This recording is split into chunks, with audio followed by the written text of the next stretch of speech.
प्रातपतये नमो गणपतये नमः प्रमथपतये नमस्ते स्तुलम्बोदरायै कदन्ताय विघ्नविनाशिने शिवसुताय श्रीवरदमूर्तये नमः। भक्तार्तिनाशनपराय गणेश्वराय सर्वेश्वराय सुभदाय सुरेश्वराय विद्याधराय विकटाय च वामनाय भक्तप्रसन्नवरदाय नमो नमस्ते। नमोऽस्तु ते व्यासविशालबुद्धे फुल्लारविन्दायतपत्रनेत्र येन त्वया भारततैलपूर्णः प्रज्वालितो ज्ञानमयः प्रदीपः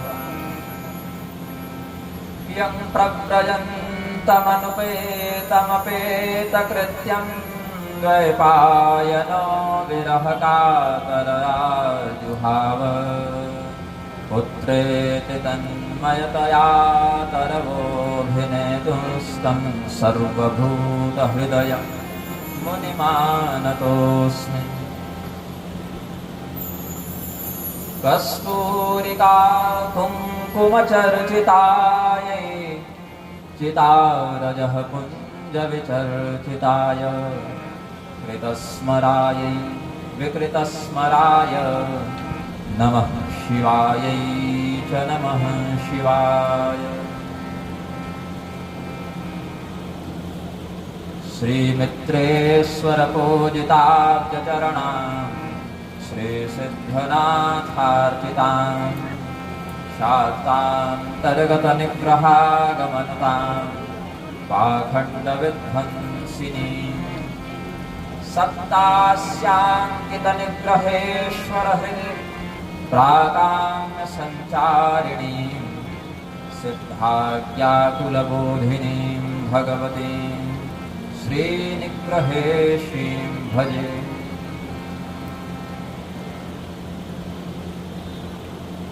व्यासाय विष्णुरूपाय व्यासरूपाय विष्णवे नमो वै ब्रह्मनिधये वासिष्ठाय नमो नमः। कृष्णद्वैपायनं नौमि शुकदेवं महामुनिं परीक्षितं च श्रोतारं वच्मि भार्गवतीं कथां। ज्ञानस्यास्ति निधिर्यातां शङ्करं च द्विजोत्तमं शिवशक्तिसमायुक्तौ नमामि पितरौ निजौ। नमस्तस्मै भगवते वासुदेवाय साक्षिणे यैदं कृपया तस्मै व्याचचक्षे मुमुक्षवे। योगीन्द्राय नमस्तस्मै शुकाय ब्रह्मरूपिणे संसारसर्पदष्टं यो विष्णुरात्तममुचत्। प्रेम से बोलिए आनंद कंद भगवान की, श्री राधा माधव सरकार की, श्री उमापति महादेव की, श्री राम दरबार की, अखिल संत समाज की, भागवत भगवान की। भगवान नाम संकीर्तन करें। श्री कृष्ण गोविंद हरे मुरारे हे नाथ नारायण वासुदेव। श्री कृष्ण गोविंद हरे मुरारे हे नाथ नारायण वासुदेव। श्री कृष्ण गोविंद हरे मुरारे हे नाथ नारायण वासुदेव। श्री कृष्ण गोविंद हरे मुरारे हे नाथ नारायण वासुदेव।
नाथ नारायण वासुदेव, हे नाथ नारायण वासुदेव। प्रेम से बोले आनंद कंद भगवान की जय हो। थोड़ा सा आपको मैं बता दूं, इसकी ध्वनि जितनी रखिएगा उससे आधी उनकी रखिएगा और उनसे आधी इनकी रखिएगा, तो वो चूहने वाला जो शब्द करता है वो नहीं करेगा। प्रधान वक्ता, सहायक वक्ता और उनके भी सहायक इस क्रम से।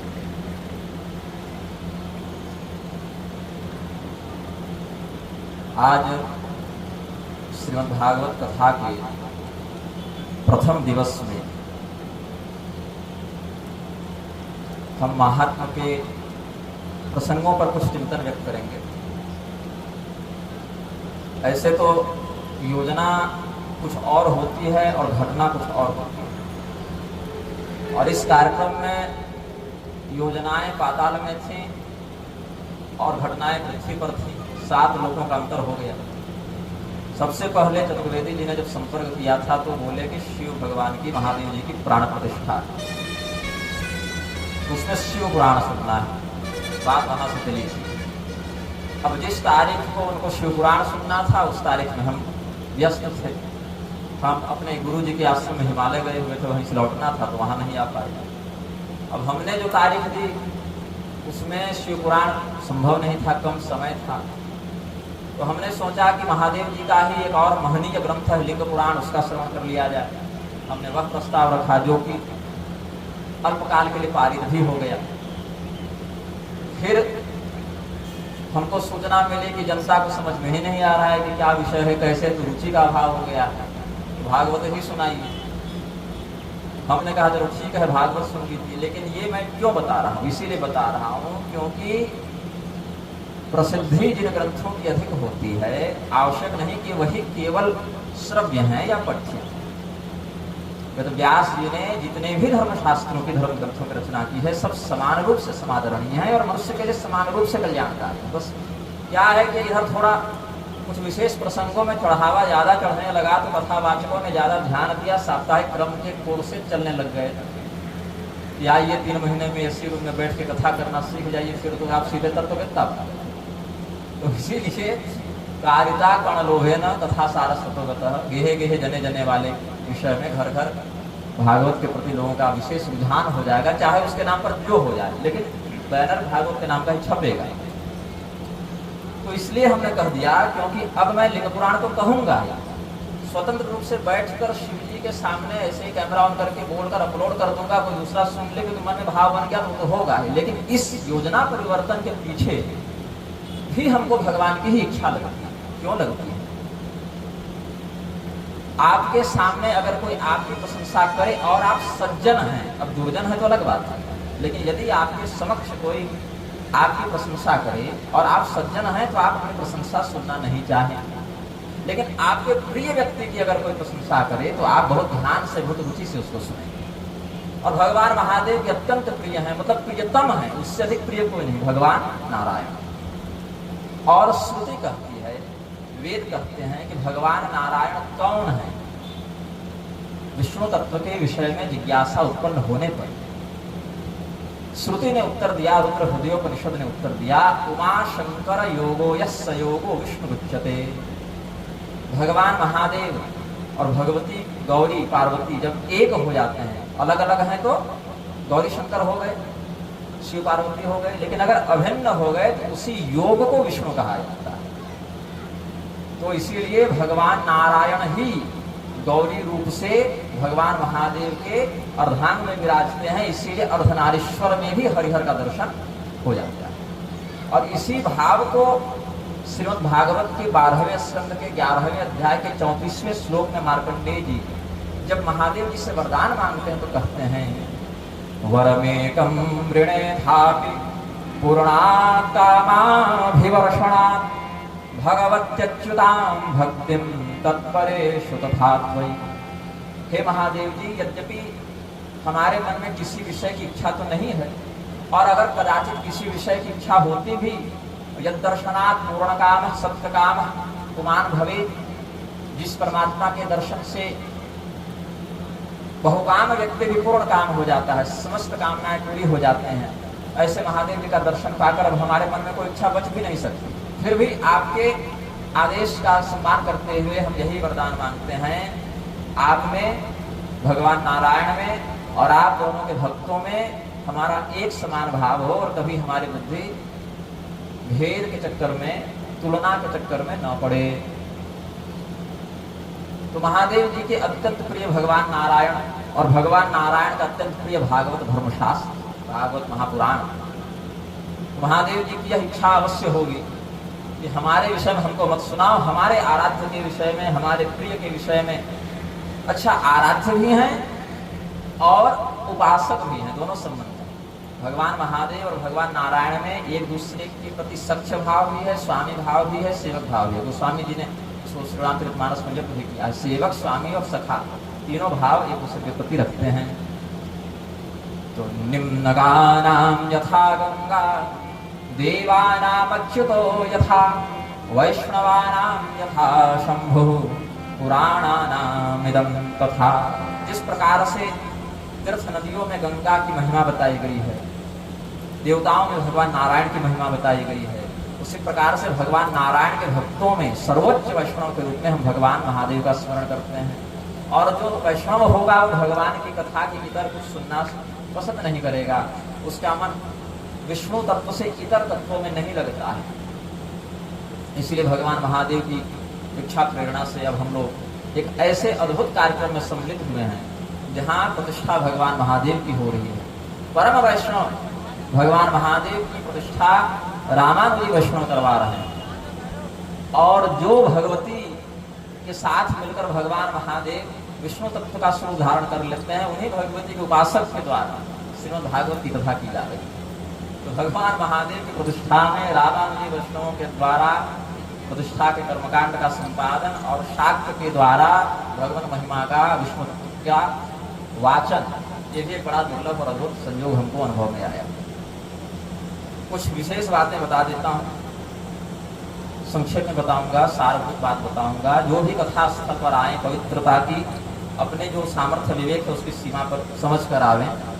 कुछ अनुचित वस्तु को चबाते हुए कथा न सुने, पान गुटखा तंबाकू इत्यादि चबाते हुए न सुने, कथा के मध्य में मंच पर न आवे। कोई भी आवे, आपके होंगे बहुत बड़े बड़े वरिष्ठ जन, लेकिन भौतिक दृष्टि से कोई कितना भी वरिष्ठ हो, कथा से वरिष्ठ नहीं है, इसलिए उनको सम्मान पूर्वक श्रोता मंडल भी स्थान देंगे। और तथा व्यासपीठ की मर्यादा के अनुरूप ही संवाद, अभिक्रिया इत्यादि मंच के सामने करेगा। चाहे कोई हो, ब्राह्मणों में से हो, यजमानों में से हो, सहयोगियों में से हो, हम सब भी जिस भी पद पर जो प्रतिष्ठित हैं इस आयोजन में, क्योंकि बाकी समस्त कार्यों को करने में आपने दीर्घकाल व्यतीत किया है, आगे भी करेंगे। तो ये जो 7 दिन का आपको समय मिला है उसमें अधिकाधिक संयम, तपश्चर्या, सत्यनिष्ठा, पवित्रता के साथ व्यवहार करें। यज्ञ मंडप इत्यादि में भी कोई अशुद्ध वस्तु का भक्षण करके, अशुद्ध वस्त्रों को धारण करके, पैंट शर्ट इत्यादि, बेल्ट इत्यादि लगाकर चमड़े इत्यादि से बनी वस्तु का व्यवहार करते हुए न जाएंगे। इतना सामान्य विवेक आप लोग रखेंगे तो इतने प्रेम से मैं आपसे वार्तालाप करूंगा। अन्यथा आपके क्षेत्र के लोग मेरे व्यक्तित्व के बारे में जानते ही हैं, किन कारणों से इस क्षेत्र में हमारे विरोधी अधिक हैं और समर्थक कम हैं। तो शास्त्र के सिद्धांत के साथ छल नहीं होना चाहिए। व्यक्ति किसी और को नहीं ठगता है, स्वयं को ही ठगता है, आत्मवंचना करता है। क्योंकि आप किसी से कुछ भी बात छिपा लें, लेकिन भगवत चक्षु से, भगवान के नेत्रों से आपके अच्छे या बुरे कोई भी कृत्य भावना के दृष्टिकोण से नहीं छिपते हैं। तो निष्कपट भाव से, निर्वैर भाव से, जिस भाव से परीक्षित जी ने कथा सुनी, आप अपनी ओर से अधिकाधिक उस भाव में जाने का प्रयास करें। और जिस भाव से सुखदेव जी ने कथा सुनाई, हम अधिकाधिक उस भाव में जाने का प्रयास करेंगे। ये हम लोग दोनों अपनी अपनी ओर से प्रयास करें। इस कथा की एक विचित्र बात यह है, इसमें जो वक्ता हैं और इसके जो श्रोता हैं उनके वास्तविक नाम कुछ और है। सुखदेव जी का वास्तविक नाम है ब्रह्मराज और परीक्षित जी का वास्तविक नाम है विष्णुराज। तो विष्णुराज नाम वाले यजमान को, जो परीक्षित के नाम से प्रसिद्ध थे, परमहंसाचार्य श्री ब्रह्मराज जी ने विष्णुराज को, परीक्षित को ब्रह्मराज सुखदेव जी ने ये दिव्य कथा सुनाई थी गंगा जी के तट पर। और बीच बीच में अन्य आचार्यों ने भी कभी भक्ति नारद संवाद के प्रसंग में, कभी गोकर्ण धनुकारी के प्रसंग में गोकर्ण जी ने तो खैर 2 बार कथा सुनाई और अपनी अपनी परंपरा में अन्यान्य शिष्य वशिष्य की परंपरा में इस कथा का वाचन किया है। किंतु इसमें रहस्य क्या है कि इससे पहले कि सुखदेव जी ने परीक्षित को कथा सुनाई, ये कथा हो चुकी थी। मतलब पहले श्रोता और पहले वक्ता सुखदेव जी का परीक्षित नहीं है, लेकिन प्रसिद्धि उन्हीं की है। अगर पहला स्मरण आता है मन में तो क्या लगता है कि सबसे पहले तो सुखदेव जी ने परीक्षित को सुनाई, लेकिन ये प्रसिद्ध बात है, तथ्य नहीं। तथ्य क्या है? पहली कथा उद्धव जी ने वज्रनाभ को सुनाई और इसका वर्णन स्कंद पुराण में मिलता है, जिसके वैष्णव खंडोक्त 4 अध्यायों का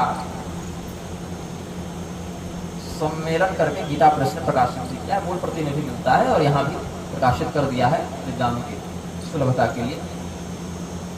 तो सबसे पहले भगवान नारायण को, परमात्मा को, फिर जीवात्मा नर को, ज्ञान की देवी सरस्वती को और ग्रंथकार भगवान के ज्ञान अवतार वेद व्यास जी को प्रणाम करते हुए हम इस जय संहिता, जय संज्ञक शास्त्र का प्रवचन करने की अनुमति मांगते हैं। नारायणं नमस्कृत्य नरं चैव नरोत्तमं देवीं सरस्वतीं व्यासं ततो जयमुदीरये।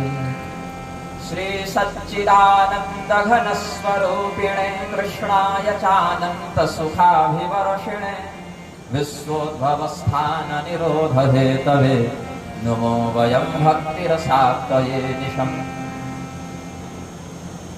गर्मी बहुत है और ये गर्मी समाप्त हो जाती है जब वर्षा ऋतु का आगमन होता है, लेकिन एक गर्मी और है जो किसी पंखे, कूलर, एसी से समाप्त न हो, वह है संसार रूपी ताप का घाम, गर्मी। संसार रूपी संसार दावानल से दग्ध जीव की शांति किसी ठंडे पेय से, पंखा से, कूलर से नहीं होती है। उसके लिए भगवत कथामृत की वर्षा ही एकमात्र विकल्प बचता है और वह वर्षा सच्चिदानंद घन, जो घनश्याम श्री कृष्ण है, मेघश्याम श्री कृष्ण है, उनकी कथा के वर्षा से, आनंदामृत की वर्षा से वह ताप शमित होता है। तो जो परमात्मा इस विश्व को बनाने, बसाने, मिटाने वाले हैं, उन्हीं परमात्मा को प्रणाम करते हुए भक्ति रस में डूबते हुए हम इस कथा का वाचन और श्रवण करेंगे। ऋषियों ने पूछा है, सुखदेव जी महाराज के विषय में प्रश्न किया है, इस कथा का प्राकट्य धरती पर कैसे हुआ। उससे पहले यह प्रश्न किया कि जिस समय भगवान का गोलोक गमन हो गया, अपने इस संसार में प्रत्यक्ष लीला को छिपाकर भगवान परमधाम में चले गए, द्वारका को समुद्र ने निमग्न कर लिया। भगवान के स्वधाम गमन का समाचार प्राप्त करके युधिष्ठिर इत्यादि पांडव भी विरह के कारण कहे कि अब हमको भी पृथ्वी पर नहीं रहना है। ऐसे तो भगवान जिस दिन इस पृथ्वी का परित्याग करके गए थे, उसी दिन से यदा मुकुंदो भगवान क्ष्मां त्यक्त्वा स्वपदं गतः तद्दिनात् कलिरायातः सर्व साधन बाधकः। जिस दिन भगवान इस धराधाम का परित्याग करके स्वधाम गमन किए, उसी दिन से कलयुग प्रारंभ हो गया, ऐसा जानना चाहिए। और जब कलयुग प्रारंभ हुआ, उसके लगभग आधे वर्ष तक युधिष्ठिर जी राजा बने रहे, क्योंकि उन तक यदुकुल के संहार का समाचार पहुंचने में कुछ समय लगा था। तो आदौ कलयुगे राजा धर्मपुत्रो युधिष्ठिर, कलयुग के पहले राजा धर्मराज युधिष्ठिर ही माने गए, कुछ महीनों के लिए, 6-7 महीनों के लिए। और राजा परीक्षित ने अपने राज्य के 2 हिस्से किए थे, एक हस्तिनापुर और एक इंद्रप्रस्थ। बंटवारे में तो इंद्रप्रस्थ मिला था, जो जुए में छीन लिया गया, और अब दोनों के एकमात्र राजा यही थे। तो इन्होंने सोचा कि द्वारका वालों की नगरी तो डूब गई, अब उनको भी कहीं स्थान तो देना पड़ेगा। तो हस्तिनापुर के राज्य में, जो उनका पारंपरिक राज्य था, अपने पौत्र, ऐसे सगे पौत्र तो नहीं थे, अर्जुन के पौत्र थे, लेकिन एक ही बात है, कुटुंब तो वही था। अर्जुन के पौत्र परीक्षित का राज्याभिषेक कर दिया उन्होंने हस्तिनापुर की गद्दी पर, और इंद्रप्रस्थ की गद्दी पर वज्रनाभ का अभिषेक कर दिया। लेकिन वज्रनाभ ने कहा कि महाराज युधिष्ठिर, हमारी पैतृक गद्दी ये नहीं है, आपकी कृतज्ञता, आपके इस जो उपकार के बदले हम क्या आपका प्रत्युपकार करें, बस एक निवेदन है कि ये दोनों गद्दी परीक्षित जी को ही दें। ऐसे परीक्षित जी एक पीढ़ी ऊपर थे, वज्रनाभ से एक पीढ़ी ऊपर थे परीक्षित जी, और उम्र में वज्रनाभ बड़े थे, पीढ़ी में परीक्षित बड़े थे और अवस्था में वज्रनाभ बड़े थे। भगवान कृष्ण और अर्जुन एक पीढ़ी में हो गए, अर्जुन के पुत्र अभिमन्यु और भगवान के पुत्र प्रद्युम्न दूसरी पीढ़ी में हो गए। अभिमन्यु के पुत्र परीक्षित और प्रद्युम्न के पुत्र अनिरुद्ध एक पीढ़ी में हो गए, और अनिरुद्ध के पुत्र थे वज्रनाभ, एक पीढ़ी नीचे हुए। लेकिन वज्रनाभ उम्र में बड़े थे परीक्षित से, अभिमन्यु से उन्होंने धनुर्विद्या की शिक्षा ग्रहण की थी। तो दोनों पीढ़ी का ध्यान रखकर और अवस्था का ध्यान रखकर एक दूसरे के प्रति सम्मान का भाव रखते थे। तो राजा युधिष्ठिर जी से निवेदन किया वज्रनाभ ने कि ऐसा कीजिए, हमको मथुरा के राज्य पर आप अभिषिक्त कर दीजिए, क्योंकि द्वारका भी तो हमारी पैतृक गद्दी थी नहीं, हम लोग तो मथुरा से द्वारका आए थे, तो जब कहीं बसना ही है तो हम लोग वापस मथुरा जाना चाहते हैं। तो युधिष्ठिर जी ने का प्रबंध किया, फिर स्वर्गारोहण के माध्यम से दिव्य लोक को जो जो जिस जिस देवता के अंश से आए थे वहां चले गए। तो वही जब प्रतिष्ठा हो रही थी मथुरा में वज्रनाभ के राज्य की, तो परीक्षित जी आए थे हाल समाचार लेने, सारी व्यवस्था बनाने, क्योंकि कई दशकों से मथुरा में कोई नहीं रहता था, तो वो पूरी रमणीय नगरी खंडहर के समान हो गई थी। उसकी पुनः प्रतिष्ठा करने के लिए, उसको फिर से बसाने के लिए परीक्षित जी ने हस्तिनापुर से बहुत धन भेजा था, बहुत से विद्वानों को भेजा था, नागरिकों को भेजा था। तो वज्रनाभ को कहा था उन्होंने कि जब तक मैं हूँ आपको किसी प्रकार की चिंता करने की आवश्यकता नहीं है। क्यों? तातत्पितृभिर्नूनमस्मत्पितृपितामहा उद्धृता भूरि दुःखौघादहं च परिरक्षितः न पारयाम्यहं तात साधुकृत्वोपकारतः त्वामतः प्रार्थयाम्यंग सुखं राज्येन युज्यताम् कोशसैन्यादिजा चिन्ता तथा हृदमनादिजा मनागपि न कार्याते सुसेव्याः किन्तु मातरः निवेद्य मयि कर्तव्यं सर्वाधिपरिवर्जनं श्रुत्वैतत्परमः प्रेतो वज्रस्तं प्रत्युवाचः।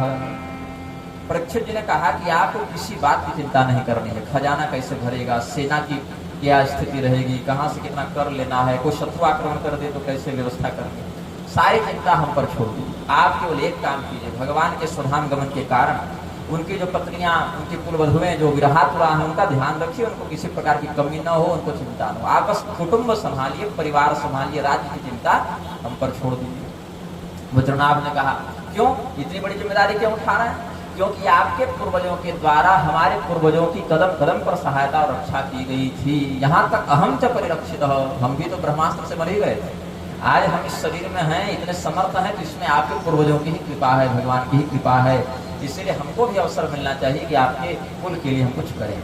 वज्रनाभ ने कहा कि केवल आपके ऊपर हम लोगों का एहसान है, उपकार है, ऐसी बात नहीं। आपके पिताजी ने हमको धनुर्विद्या प्रदान की, और धनुर्विद्या की ज्ञान के बिना कौन सा क्षत्रिय समाज में प्रतिष्ठा को प्राप्त करेगा। इसीलिए राजन्मुचितमेतत्ते यदस्मासु प्रभाषसे त्वत्पित्रोपकृतश्चाहं धनुर्विद्या प्रदानतः।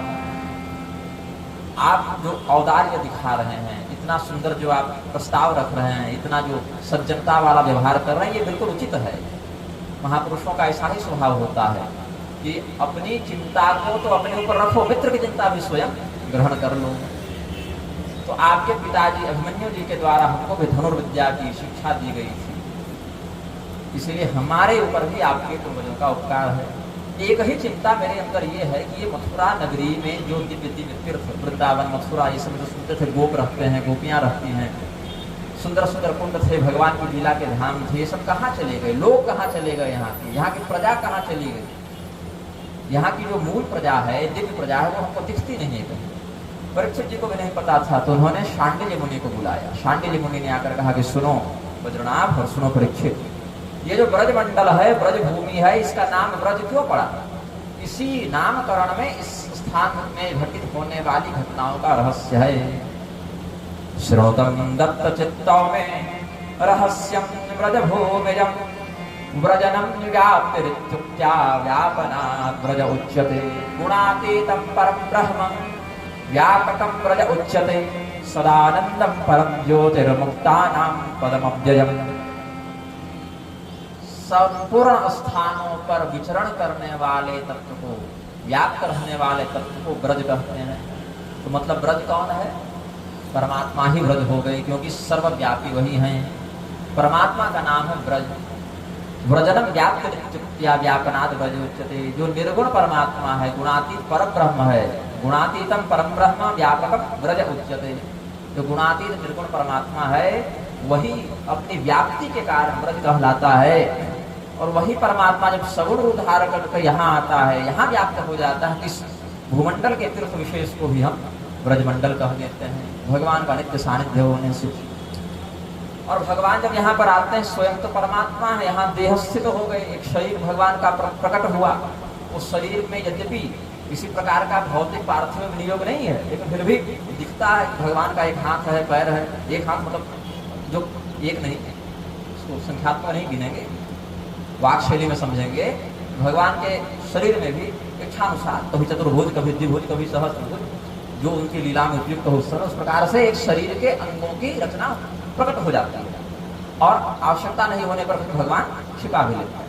उस शरीर में रहने वाली आत्मा कौन है? तो कहते हैं आत्मा तुराधिका तस्य तयैव रमणादसौ आत्मा रामतया प्राज्ञै प्रोच्यते गूढ़वेदिः। जब वह परमात्मा सगुण विग्रह धारण करके श्री कृष्ण स्वरूप में स्वयं को अभिव्यक्त करते हैं, अव्यक्त परमात्मा जब स्वयं को अभिव्यक्त करते हैं, तो उन्हीं की जो शक्ति है, चिन्मयी शक्ति है, आह्लादनी शक्ति है, वही उनकी आत्मा बनकर भगवती राधिका के रूप में प्रकट होती हैं। और अपनी आत्मा में ही लीन रहने के कारण भगवान का नाम आत्मा राम भी है। भगवान की दो प्रकार की लीलाएं होती हैं, एक लीला है वास्तविक, दूसरी है व्यावहारिकी। जो वास्तविक लीला है वो यहाँ नहीं होती, वो गोलोक में घटित होती है। वास्तविक तत्स्वसंवेद्या जीवानां व्यावहारिकी आद्यां विना द्वितीया न द्वितीया नाद्यगा क्वचित्। दो प्रकार की लीलाएं, एक जिसका हम इस संसार में अनुभव करते हैं, जिस लीला को तुमने देखा, जिस लीला का अनुभव उद्धव ने किया, दुर्योधन ने किया, भीष्म पितामह ने किया, जो प्रत्यक्ष लीलाएं हैं, जिसके गवाह हैं, साक्षी हैं। और दूसरी लीला जो गोलोक में नित्य होती है, जो काल क्रिया देश से अतीत हो, समय का बंधन नहीं, क्रिया का बंधन नहीं, इतना ही होगा ऐसे ही होगा, अनंत क्रिया, अनंत काल, अनंत स्थिति में जो नित्य लीला चल रही है भगवान की, वो वास्तविक लीला है। इसको ऐसे समझें, यद्यपि पूरा तो ठीक दृष्टांत नहीं बैठेगा, क्योंकि भगवान के विषय में कुछ भी अगर सांसारिक दृष्टिकोण से समझाया जाए तो बिल्कुल सटीक नहीं होता है। फिर भी प्रारंभिक स्थिति को समझने के लिए मैं आपको बता दूं, जैसे आप अभी जगे हुए हैं, तो इस जागृत अवस्था में आप बहुविध कर्म कर रहे हैं, और सपने में जो काम कर रहे हैं वो व्यावहारिक लीला है, ये वास्तविक लीला है। इसके बिना वो नहीं होगा। अगर वास्तविक जीवन नहीं है तो व्यक्ति सपना भी नहीं देखेगा। वैसे उनकी जो लीला है वो उल्टी है, ऊर्ध्वमूलमधः शाखा। वहां पर जो संसार वृक्ष है उसकी जड़ ऊपर होती है, संसार रूपी वृक्ष की जड़ ऊपर होती है, परमात्मा ही जड़ है, मूल है संसार के, वहीं से यह संसार वृक्ष निश्रित होता है, विस्तृत होता है। तो भगवान की जो वास्तविक लीला है वो गोलोक में है, और उसके बिना यहाँ की लीला नहीं होती। यहाँ की लीला निश्चित समय के लिए, निश्चित स्थान पर, निश्चित घटनाओं के माध्यम से होती है। वहाँ काल देश क्रिया का कोई बंधन नहीं है। तो भगवान जब यहाँ पर आए तो अपने पार्षदों को, देवताओं को अलग अलग रूपों में लेकर आए, और भगवान जब गए तो सबको लेकर गए। देवाद्यास्तेषु कृष्णेन द्वारकां प्रापिता पुरा पुनर्मौसल मार्गेण स्वाधिकारेषु चापिता। मौसल युद्ध जो हुआ, मूसल के बहाने जो सबों का आपसी युद्ध में संहार हुआ, तो भगवान उसी बहाने से सबको वापस भी ले गए। तो ये जो लीला है ये वहाँ नित्य होती है, और यहाँ किसी स्थान विशेष, काल विशेष, क्रिया विशेष से घटित है। तो ऐसा करो, भगवान की कथा पहले सुनो। भगवान की कथा जहाँ होगी वहाँ भगवान के वो दिव्य गुण, वो दिव्य अनुभव प्रकट होने लग जाता है। और कथा वही सुना पाएगा जो उस विषय में जानकार होगा, विशेषज्ञ होगा। तो विशेषज्ञ कौन है? भगवत कथा के बोले उद्धव जी हैं। जैसे श्री राम कथा के परम वेत्ता हनुमान जी हैं, और हनुमान जी को श्री रामचंद्र जी यहाँ हम लोगों पर कृपा करने के लिए छोड़ गए। ऐसे नित्य लीला में भी उनका स्थान है, लेकिन एक स्वरूप से यहाँ भी है। वैसे ही भगवान श्री कृष्ण के तत्ववेत्ता कौन हो गए? उद्धव जी हो गए, और हम लोगों पर कृपा करने के लिए उनको भी भगवान यहाँ छोड़ गए थे। वो आपसी युद्ध में मरे भी नहीं थे, और एक नित्य रूप से परमधाम में भी। इसीलिए वज्र संसेवनादस्य उद्धवस्तां विलिष्यते ततो रहस्य में तस्मात् प्राप्स्यसि त्वं समात्रकः। हे बद्रीनाथ, तुम स्वयं भी और तुम्हारी जो माताएं हैं, भगवान की जो पत्नियां कुछ जो बची हैं, उनको भी साथ में लेकर इस कथा को सुनोगे तो ये सारा जो कष्ट है, विरह है, शोक है, चिंता है, उसका अपनोदन हो जाएगा, समापन हो जाएगा। ऐसा कहकर शांडिल्य मुनि भगवान कृष्ण का स्मरण करते हुए चले गए। और फिर भगवान कृष्ण की वो पत्नियां जो भगवान की विरह में जल रही थी, वो देखती हैं कि भगवान की पत्नी तो यमुना जी की हैं, चौथी पटरानी वही थी कालिंदी जी। भगवान के जाने से इनके मन में कोई कष्ट नहीं हो रहा है, ये रो नहीं रही हैं, उदास नहीं, पहले के ही समान प्रसन्न हैं। क्यों ऐसा? हम सभी भगवान से प्रेम करते हैं, भगवान भी हमसे प्रेम करते थे, ये भी वैसे ही व्यवहार से हैं, लेकिन फिर भी भगवान के स्वधाम गमन का इनके मन में कोई विरहानुभव नहीं, कोई चिंता शोक की रेखाएं नहीं, ये रोती नहीं है, उदास नहीं रहती। इसके पीछे कारण क्या है? तो भगवती कालिंदी के पास जाकर, यमुना जी के पास जाकर वे श्री कृष्ण पत्नियां जिज्ञासा व्यक्त करती हैं, यथा वयम कृष्ण पत्न्यस्तथा त्वमपि शोभने वयम विरह दुःखार्तास्तम न कालिंदी तद्वद तच्छ्रुत्वा स्मयमानासां कालिंदी वाक्यमब्रवीत् सा पत्न्यं विवीक्ष्य दत्तासां करुणा परमानसा। भगवान श्री कृष्ण के सुधाम गमन के समय जो कालिंदी के नेत्रों से अश्रु नहीं बहे, भगवान कृष्ण की पत्नियों के प्रश्न से उनके नेत्रों से अश्रु बहने लगे। इस करुणा से, इस दया से कि कितने कष्ट में है हमारी सौत, ये पवित्र भाव है। सौत क्या होती है? सबसे बड़ी शत्रु लोक दृष्टि से। एक अशुभ कहावत है क्षेत्र में कि अगर पति का प्रयाण हो जाए तो वो स्वीकार है, लेकिन इसका वैधव्य होना चाहिए। इस स्तर तक घृणा हो जाती है कई बार, लेकिन ये क्या सत्पुरुष का लक्षण है? नहीं। किसी स्थिति विशेष से भगवान की लीला को ही आगे बढ़ाने के लिए भगवान की इच्छा से ही सही कैकेयी जी ने अगर कुछ कर भी दिया, उस समय भी कौशल्या जी ने या सुमित्रा जी ने भी उनके प्रति कोई प्रभाव नहीं रखा, यद्यपि वो भी भगवान की इच्छा थी, लेकिन फिर भी अपनी ओर से उन्होंने कोई प्रभाव नहीं रखा। तो भगवान कृष्ण की जो चौथी पटरानी है कालिंदी जी, उनसे प्रश्न किया अन्य कृष्ण पत्नियों ने कि क्या आपको भगवान का विरह पीड़ा नहीं देता? वयम विरह दुःखार्तास्तम न कालिंदी तद्वद, हम इतने कष्ट में हैं और कालिंदी आपको कष्ट नहीं होता। तो कालिंदी जी करुणा के कारण नेत्रों में अश्रु का अनुभव करते हुए कहती हैं, भगवान के वियोग का अनुभव तब होगा जब भगवान की उपस्थिति का अनुभव नहीं होगा। और हमको कभी अनुभव ही नहीं होता ऐसा कि भगवान कहीं दूर गए हैं, हम नित्य उनका अनुभव यहीं पर करते हैं, अपने ही साथ करते हैं। कैसे? आत्मा रामस्य कृष्णस्य ध्रुवमात्मा स्थिराधिका तस्या दास्य प्रभावेण विरहोस्मान्न संस्पृशेत्। भगवान कृष्ण की आत्मा भगवती राधिका है, उनकी सेवा करने के कारण, उनके चिंतन में निमग्न रहने के कारण हमको भी भगवान का अनुभव सदैव होता रहता है। वस्तुतः देखें तो तस्या एवांश विस्तारा सर्वा श्री कृष्ण नायिका, हम सभी कोई अलग नहीं हैं, भगवती राधिका ने ही इतने स्वरूप बना लिए। जैसे जब गोलोक में भगवती राधिका को एक गोप पार्षद ने उत्तेजना में, आवेश में, अविवेक में शाप दे दिया कि भगवान से आपका लीलागत संपर्क नहीं होगा, तो भगवती राधिका ने एक रूप से भगवान का विरह सहा और दूसरे रूप से अपने ही 16,108 रूप बना लिए। तो रुक्मिणी जी और राधिका भगवती में भेद नहीं करना चाहिए। बहुत से लोग ये भी करने लगे हैं कि राधा जी ही ठीक है, रुक्मिणी जी का सम्मान मत करो, ऐसा नहीं है। रुक्मिणी द्वारवत्याम तो राधा वृंदावने बने, जो भगवती चतुर्भुज कृष्ण के साथ द्वारिका में विराजती हैं, वही द्विभुज कृष्ण के साथ रासमंडल नायिका बनकर श्री राधा जी बनती, यह शास्त्र का वचन है। हाँ, ये अवश्य है, युगल रूप में निष्ठा बनाने के लिए कहीं कहीं जिस रूप में भक्त की निष्ठा बनानी उस रूप को विशेष दिखाते हैं, अन्य को गौण दिखाते हैं। ये शैली है भक्त की निष्ठा को दृढ़ करने की, इतना ही है। जिस दूल्हे की बारात है उसका गीत गाया जाएगा, इतना ही है, बाकी लोग सभी ठीक है। तो भगवान कृष्ण चंद्रमा की जैसे चांदनी सहस्र गुणित होकर छिटकती है। 16 कलाएं होती हैं चंद्रमा में और सहस्र गुणित हजारों हजार प्रकार से उसकी चांदनी निर्गत होती है। वैसे श्री कृष्ण चंद्र 16 कला पूर्णावतार और 16,000 सहस्र गुणित प्रकार से उनकी चांदनी निकल रही है, यह कहा। और वही सब जो चांदनियां हैं वो रुक्मिणी इत्यादि के रूप में हैं। श्री कृष्ण नख चंद्रावली संगार चंद्रावली स्मृता रूपांतरम गृहणाना तयो सेवाति लालसा रुक्मिण्यां समावेशो मयात्रैव विलोकितः। तो हम इस रहस्य को जानते हैं कि मैं ही भगवती राधिका का अंश हूँ, और भगवती राधिका तो आत्मा है भगवान की। आत्मा कभी अलग हो सकती है? वाला तो मैं भी भगवान से अलग नहीं हो सकती। इसी प्रकार जैसे चंद्रमा और चांदनी का संपर्क है, वैसे भगवान कृष्ण और भगवती राधिका का संपर्क है। और वही चांदनी हजारों हजार प्रकार से संसार को आलोकित करती है, वही हम चांदनी हैं, प्रकाशित होने वाली हम सब रानियां। इसीलिए हमको भगवान का वियोग अनुभव नहीं होता। इस रहस्य को हम जानते हैं, इसीलिए हम आनंद में हैं। आप नहीं जानते, इसीलिए आपको भगवान से दूरी का, वियोग का कष्ट उठाना पड़ रहा है।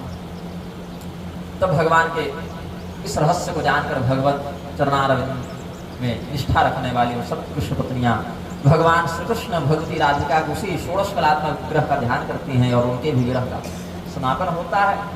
और वहां पर जब भगवान के उस रहस्य को जानकर, उस भाव में डूबकर, उस स्थिति में अपने मनस्थिति को ले जाकर वो भगवान का कीर्तन करती हैं, तब भगवान के लीला से जुड़े जितने कुंड थे, जितने कुंज थे, जितने शिखर थे, जितने वन थे, जो वृंदावन, ब्रजमंडल, मथुरा, नंदगांव, जहाँ जहाँ भगवान की जो लीलाएं हुई थी वो सब प्रकट होने लग गई उस भगवत कीर्तन के प्रभाव से। उद्धव जी जो जो भगवान के पार्षद लता कुंज में लता के ही समान अंतर्ध्यान हो गए थे, वो सब अपने अपने वास्तविक स्वरूप में प्रकट होने लग गए। और जैसे भगवान का स्वरूप है पीताम्बर, वरमाला, ऊर्ध्वपुंड, ये सब जो भगवान का मकराकृत कुंडल, जैसे भगवान का स्वरूप है, भगवान के पार्षद भी उसी स्वरूप को धारण करते हैं। तो भगवान के ही स्वरूप में अपने आप को प्रस्तुत करते हुए उद्धव जी प्रकट हो गए हैं। आजगामोद्धवः स्रग्वे श्यामः पीताम्बरावृतः गुञ्जामालाधरो गायन् वल्लवी वल्लभं मुहुः तदागमनतो रेजि भृशं संकीर्तनोत्सवः चंद्रिकागमतो यद्वत् स्फाटिकाट्टालभूमणि। आप सब भगवान का थोड़ा संकीर्तन करें। श्री कृष्ण गोविंद हरे मुरारे, हे नाथ नारायण वासुदेव। श्री कृष्ण गोविंद हरे मुरारे, हे नाथ नारायण वासुदेव। श्री कृष्ण गोविंद हरे मुरारे, हे नाथ नारायण वासुदेव। श्री कृष्ण गोविंद हरे मुरारे, हे नाथ नारायण वासुदेव।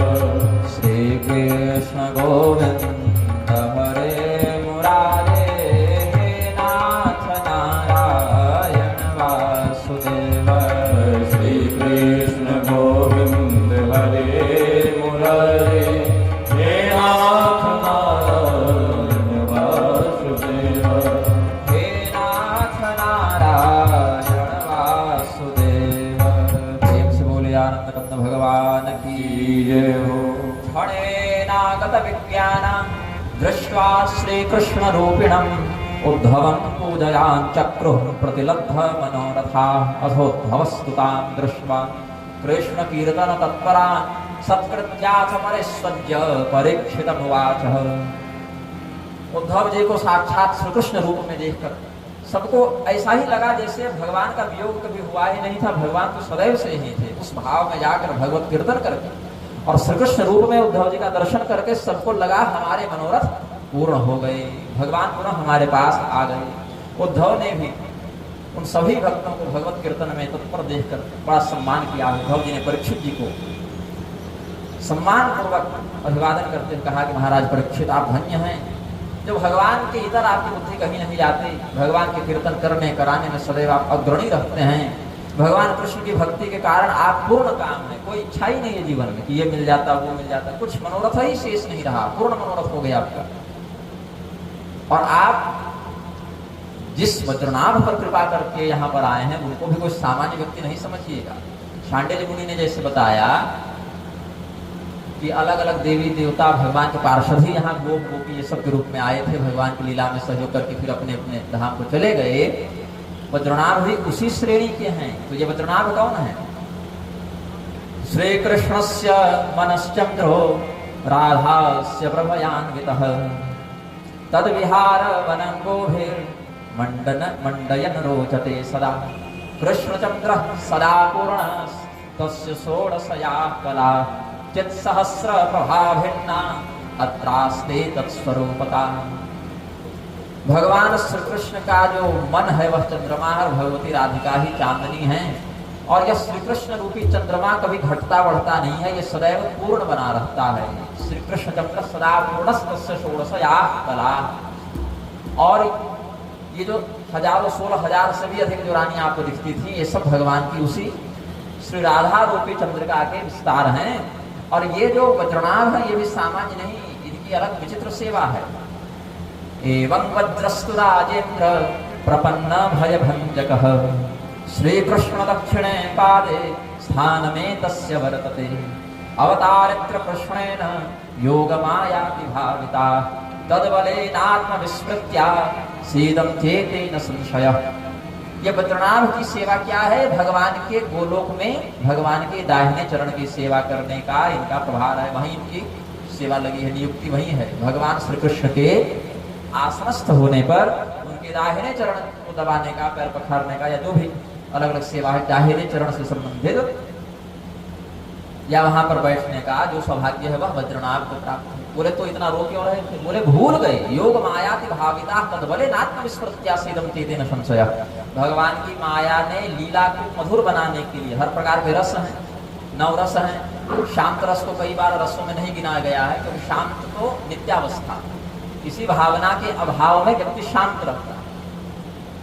किसी घटना के घटित होने से आप प्रसन्न होते हैं, उदास होते हैं, घृणा का या प्रेम का या श्रृंगार का या क्रोध का अनुभव करते हैं, लेकिन जब कोई घटना न हो, बिल्कुल हार्मोनल बैलेंस हो, तो व्यक्ति शांत रहता है। तो शांत रस को किसी विशेष रस में नहीं गिना है, भरत इत्यादि ने भी शांत रस को नित्यावस्था में गिना है कि ये तो सहजावस्था है, ये तो सहज है। शांत से ही तो व्यक्ति क्रोधित होगा, प्रेम में जाएगा, घृणा में जाएगा।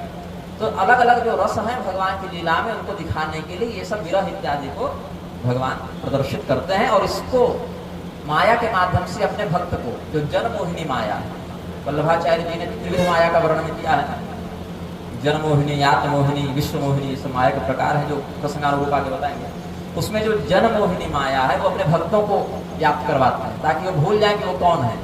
नहीं भूलेंगे तो रोएंगे कैसे भगवान के लिए, हंसेंगे कैसे भगवान के साथ खाएंगे कैसे, ये तो भगवान है, इनके साथ साथ कैसे गाय चराने जाए, अरे ये तो भगवान है, भगवान के ऊपर हम कैसे बैठ सकते हैं, हम तो वानर हैं, हम तो अंगद हैं, सुग्रीव हैं, हनुमान हैं, हम कैसे ऊपर बैठ सकते हैं। तो प्रभु तरुतर कपिडार पर ये करवाने के लिए भगवान जनमोहिनी माया का प्रयोग करते हैं। तब लोग उस लीला की स्थिति में भूल जाते हैं, जैसे गरुड़ जी भूल गए भगवान कौन है, तब जाकर के गुस्सुंडी जी से सत्संग करके तत्वबोध किया, ये सब बातें हैं। तो वैसे ही बद्रनाभ समेत और जितने हैं ये सब भगवान के रहस्य को भगवान की इच्छा से बीच बीच में थोड़ा भूल जाते हैं, ताकि उस भाव की अभिव्यक्ति ठीक तरीके से टेक्निक ओरिजिनल हो, वास्तविक अभिनय भगवान की लीला में हो, बनावटी न लगे। अब भगवान जब आते हैं तो कई बार अपने स्वरूप का बोध भी करा देते हैं, जैसे गोपियों को कराया, कई बार अर्जुन को कराया क्षेत्र में, अलग अलग स्थानों पर अलग अलग समय में भगवान बीच बीच में अपने ब्रह्म स्वरूप का दर्शन उपदेश करते रहते हैं, कराते रहते हैं। और भगवान की यह जो माया है वह तब समाप्त हो जाती है जब श्री कृष्ण प्रकाश द्वापर के अंत में होता है। अब भगवान चले गए तो फिर वह माया का अंधकार सबको व्याप्त हो रहा है। तो इसके लिए भगवान एक उपाय बता कर गए उद्धव जी को भागवत शास्त्र का उपदेश करके, और उद्धव जी के ही सामने अपनी वैष्णवी मूर्ति, कार्षणी मूर्ति को भागवत में प्रतिष्ठित करके भगवान ने कहा कि हमारा अनुभव करना है तो अब हम यही मिलेंगे, इसी रूप में, शब्द ब्रह्म के रूप में हमारा तुम अनुभव करना। तो वह ज्ञान उद्धव जी के पास है। और जिस स्थान पर भगवान का चिंतन करते हुए श्रीमद्भागवतम शास्त्र यत्र भागवतैर्यदा कीर्तते श्रूयते चापि श्री कृष्णस्तत्र निश्चितम्। जिस स्थान पर भगवान के भक्तों के द्वारा श्रीमद् भागवत का वाचन किया जाता है, प्रवचन किया जाता है, श्रवण किया जाता है, कीर्तन चिंतन किया जाता है, वहां पर तत्रापि भगवान श्लोकम श्लोकार्ध में बचो, पूरा भी नहीं, एक श्लोक आधा श्लोक भी अगर उस भाव में जाकर स्मरण कर लिया जाए, प्रवचन कर लिया जाए, श्रवण कर लिया जाए, तो वहाँ भगवान अपनी शक्तियों के साथ, भगवान की आभ्यंतर और बाह्य स्थिति से 2 शक्तियां हैं, ज्ञान शक्ति, ऐश्वर्य शक्ति, बल शक्ति, इच्छा शक्ति, क्रिया शक्ति, ये सब के प्रभेद से 16 प्रकार की कलात्मक शक्तियां हो जाती हैं। निवृत्ति शक्ति, निवृत्ति कला, प्रतिष्ठा कला, ऐसा का भी प्रयोग आता है। ये सब भगवान की सब अलग अलग शक्तियां हैं। समस्त शक्तियों के साथ भगवान उस स्थान पर विराजमान होते हैं। और ये तो निष्काम का हो गया। सकाम बुद्धि से भी अगर कोई श्रवण करे तो ब्राह्मणों का ज्ञान, क्षत्रियों का बल, राज्य, वैश्यों का व्यापार और शूद्रों का धन, स्वास्थ्य, प्रतिष्ठा इत्यादि का भी अभिवर्धन होता है।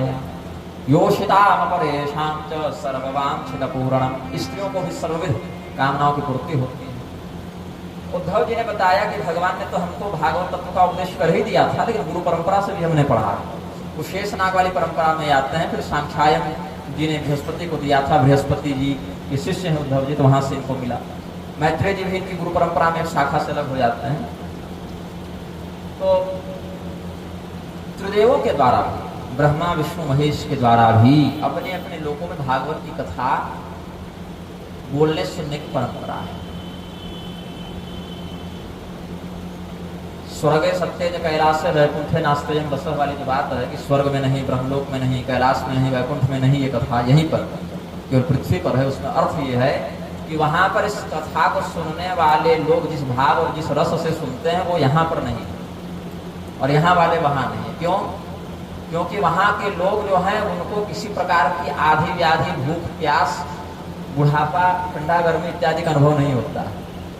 उनका मोक्षत्व हमारी अपेक्षा क्षीण है। वैकुंठ में आप भागवत सुनेंगे तो यहाँ से संसार से मुक्त होने की जो ललक है, तड़प है, उसका अनुभव थोड़े करेंगे। लेकिन यहाँ पर जो वेदना है, जैसे कोई व्यक्ति जेल में है, उसको जब बाहर पहली बार वो निकलेगा और जो आनंद मिलेगा, जेल के दरवाजे से बाहर निकलेगा और जेलर निकलेगा, दोनों में अनुभव का भेद होता है, आनंद का भेद होता है। एक जेलर अगर उस जेल के दरवाजे से बाहर निकल रहा है, जेल का कर्मचारी जेल के दरवाजे से बाहर निकल रहा है और एक कैदी वहां से बाहर निकल रहा है, सबके अनुभव में अंतर होगा। सबसे अधिक आनंद तो कैदी को होगा कि निकल गए। तो नास्त्यम रस, ये कथा तो है, लेकिन कथा का वह रस नहीं है जो यहाँ पर रस की प्राप्ति हो, ये कहने का भाव। कथा तो है नहीं, कथा है तभी तो ये सब वर्णन है श्लोक है। तो भगवान के कृष्ण शब्द का सामान्य अर्थ क्या है? कृषिर भूर्वाचक शब्द नश्च निवृत्तिवाचक, संसार को कृ शब्द से, भूवाचक, पृथ्वीवाचक, संसारवाचक शब्द है कृ, कृष्ण या कृषि ये सब, और अणकार निवृत्तिवाचक या आकर्षणात् कृष्ण, रमणात् राम, योगियों के चित्त को अपने अंदर रमण करवाने वाले तत्व को राम कहते हैं। तो परमात्मा का नाम राम हो गया। वही परमात्मा जब आकृष्ट करते हैं लोगों को तो कृष्ण नाम से जाने जाते हैं। आकर्षयति तेन स कृष्ण, संसार को अपनी ओर आकृष्ट करने से, आकर्षित करने से उस परमात्मा को हम कृष्ण कहते हैं। योगियों के चित्त को रमणते योगिनो इसमें सराम, योगियों के चित्त को जो संसार से निकल रहे थे उनको बिना संसार में फंसाए अपने अंदर रमण करवाने वाला तत्व राम है। तो भगवान के जो नाम है वो भगवान के उन लक्षणों को उन अवतारों में प्रदर्शन करते हैं। तो भगवान नारायण भी उस कृष्ण तत्व की व्याख्या, अच्छा है एक ही कृष्ण में, राम में, विष्णु में, इन तत्वों में इन नामों के कारण भेद नहीं देखना चाहिए। ये अवश्य है कि अलग अलग संप्रदायों में अपने इष्ट के प्रति निष्ठा के लिए उसकी महिमा बताई जाती है, उसकी श्रेष्ठता बताई जाती है। तत्व संसार में एक ही है, ब्रह्म तत्व अद्वितीय वही है। बाकी सबके प्रभेद मिलेंगे, भगवान के प्रभेद नहीं होते। परमात्मा अद्वितीय है, एक है, एकमेव परम ब्रह्म। तो परमात्मा एक है। अक्रिय अवस्था में परमात्मा एक होता है। जब परमात्मा में सक्रियता का हम अनुभव करते हैं तो परमात्मा ही अपने आप को सक्रिय और निष्क्रिय, ब्रह्म और माया या शिव शक्ति, इस प्रकार से दो रूपों में कर लेता है, लेकिन फिर भी एक ही रहता है। एका मूर्ति वृथा भूत्वा राधा माधव रूपकम, एक ही मूर्ति दो हो जाते हैं, राधा माधव या शिव शक्ति या लक्ष्मी नारायण या सीताराम या गौरी शंकर। जिस नाम में आप उनको देखना चाहें वो अलग अलग विभाग बना हुआ है और उसी का अनुसरण करके आपको परम धाम की प्राप्ति हो जाती है।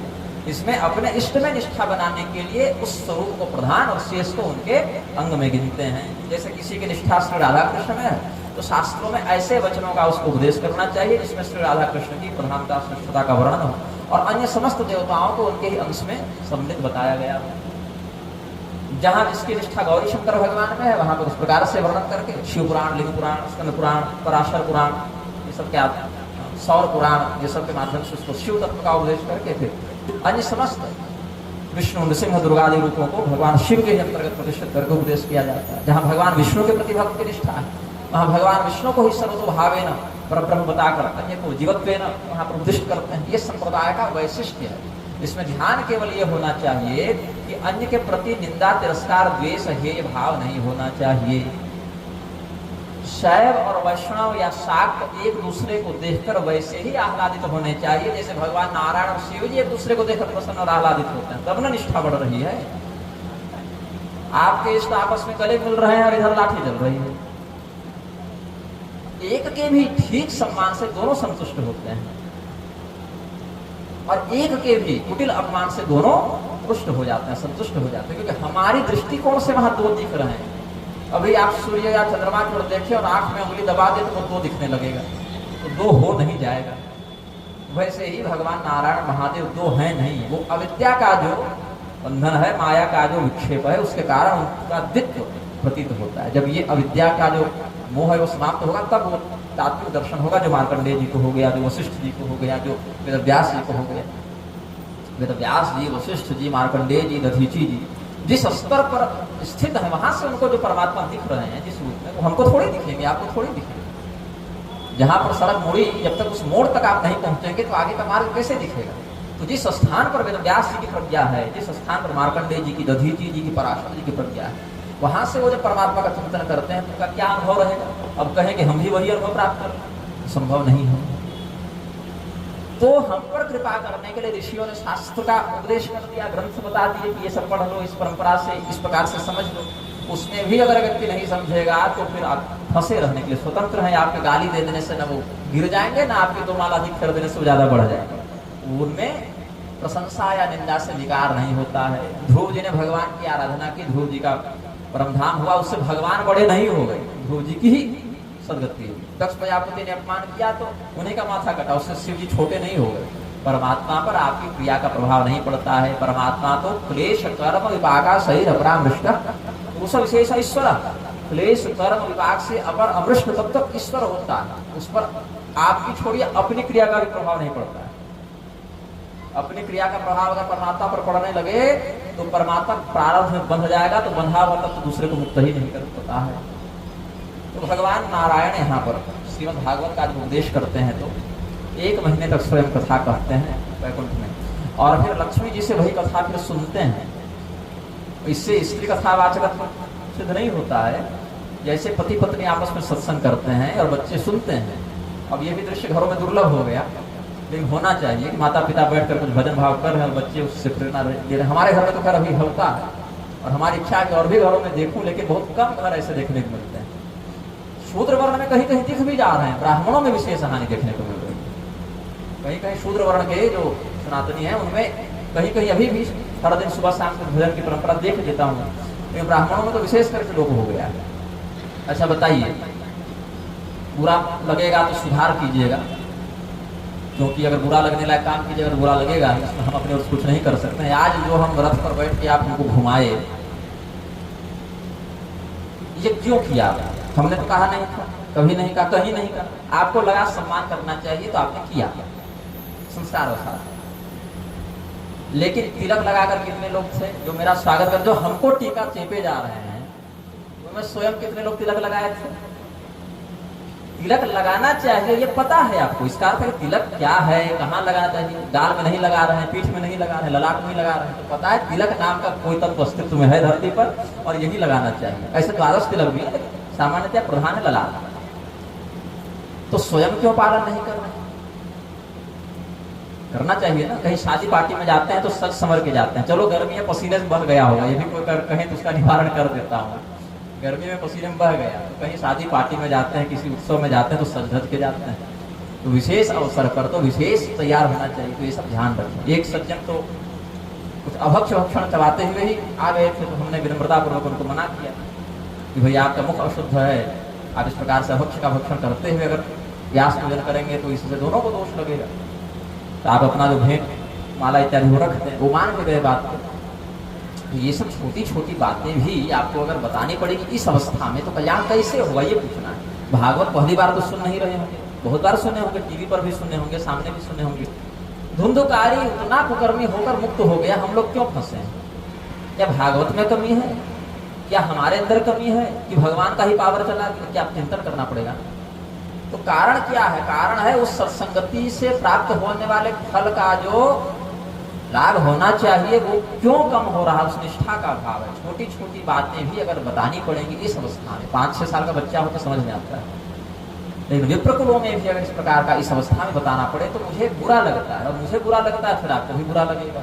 बहुत कठोर बोलते हैं, कठोर नहीं बोलता हूँ, ये तो बहुत सौम्य भाषा में बता रहा हूँ, क्योंकि चिंता करता हूँ। आपकी चिंता नहीं करते तो न बोलते और न तो डांट भरा, चिंता की तो समझा। तो जब तक शास्त्र आचरण में नहीं उतरेगा तब तक उससे प्राप्त फल भी आपको नहीं लाभान्वित करेगा, क्योंकि दवा खानी पड़ती है। पर्चे पर लिखी दवा का नाम रटने आप जाएंगे तो उससे रोग मुक्त नहीं होंगे। हाँ, भगवान का नाम अलग प्रभाव दिखाता है, भगवान के नाम से आपके पाप शमित होते हैं, लेकिन भगवान नाम की आड़ में शास्त्राचरण का परित्याग नहीं करना है। भगवान के नाम से जितने लोग तरे हैं, भगवान इत्यादि में भी देख लीजिए, उनमें से कोई जानबूझकर शास्त्र की अवहेलना नहीं करता। अगर कोई बात नहीं पता है, किसी ने बता दी तो पालन करने का भी प्रयास करते थे, अपने अपने वर्ण जाति धर्मानुसार करते थे। और भगवान भी करते हैं, विष्णु सहस्रनाम इत्यादि में देखिएगा तो वहां होती आचार प्रभु धर्म धर्मस्य प्रवृत्तः, सदाचरण प्रधान धर्म है, और भगवान धर्माध्यक्ष हैं, भगवान धर्म के स्वामी हैं। धर्म के मालिक हम लोग नहीं हैं, धर्म के स्वामी भगवान है। धर्मम तो साक्षात भगवत प्रणीतम न वै विदुर ऋषयो नैव देवा, अजामिल प्रसंग। तो ये सब छोटी छोटी बातों का ध्यान रखना चाहिए, और किसी भी दिन वो विलंब नहीं कहा जा सकता है। राजर्षि खटवांग तो मात्र 48 मिनट में मुक्ति को प्राप्त हो गए थे, उनकी उम्र ज्यादा नहीं बची थी। 48 मिनट में ऐसा ध्यान किया, ऐसा भजन किया कि उद्धार हो गया। और मुझे विश्वास है कि हम सभी लोगों की उम्र 48 मिनट से अधिक होगी भगवत इच्छा शेष। तो भगवान का चिंतन करते हुए ठीक से कथा सुने। मैं बता रहा था कि वैकुंठ में भगवान नारायण 1 महीने तक कथा करते हैं, लक्ष्मी जी 2 महीने तक करती हैं, क्योंकि भगवान को बहुत काम होते हैं। लक्ष्मी जी थोड़ी निश्चिंत है उनकी अपेक्षा, उनको केवल घर संभालना है, भगवान को संसार भी संभालना है।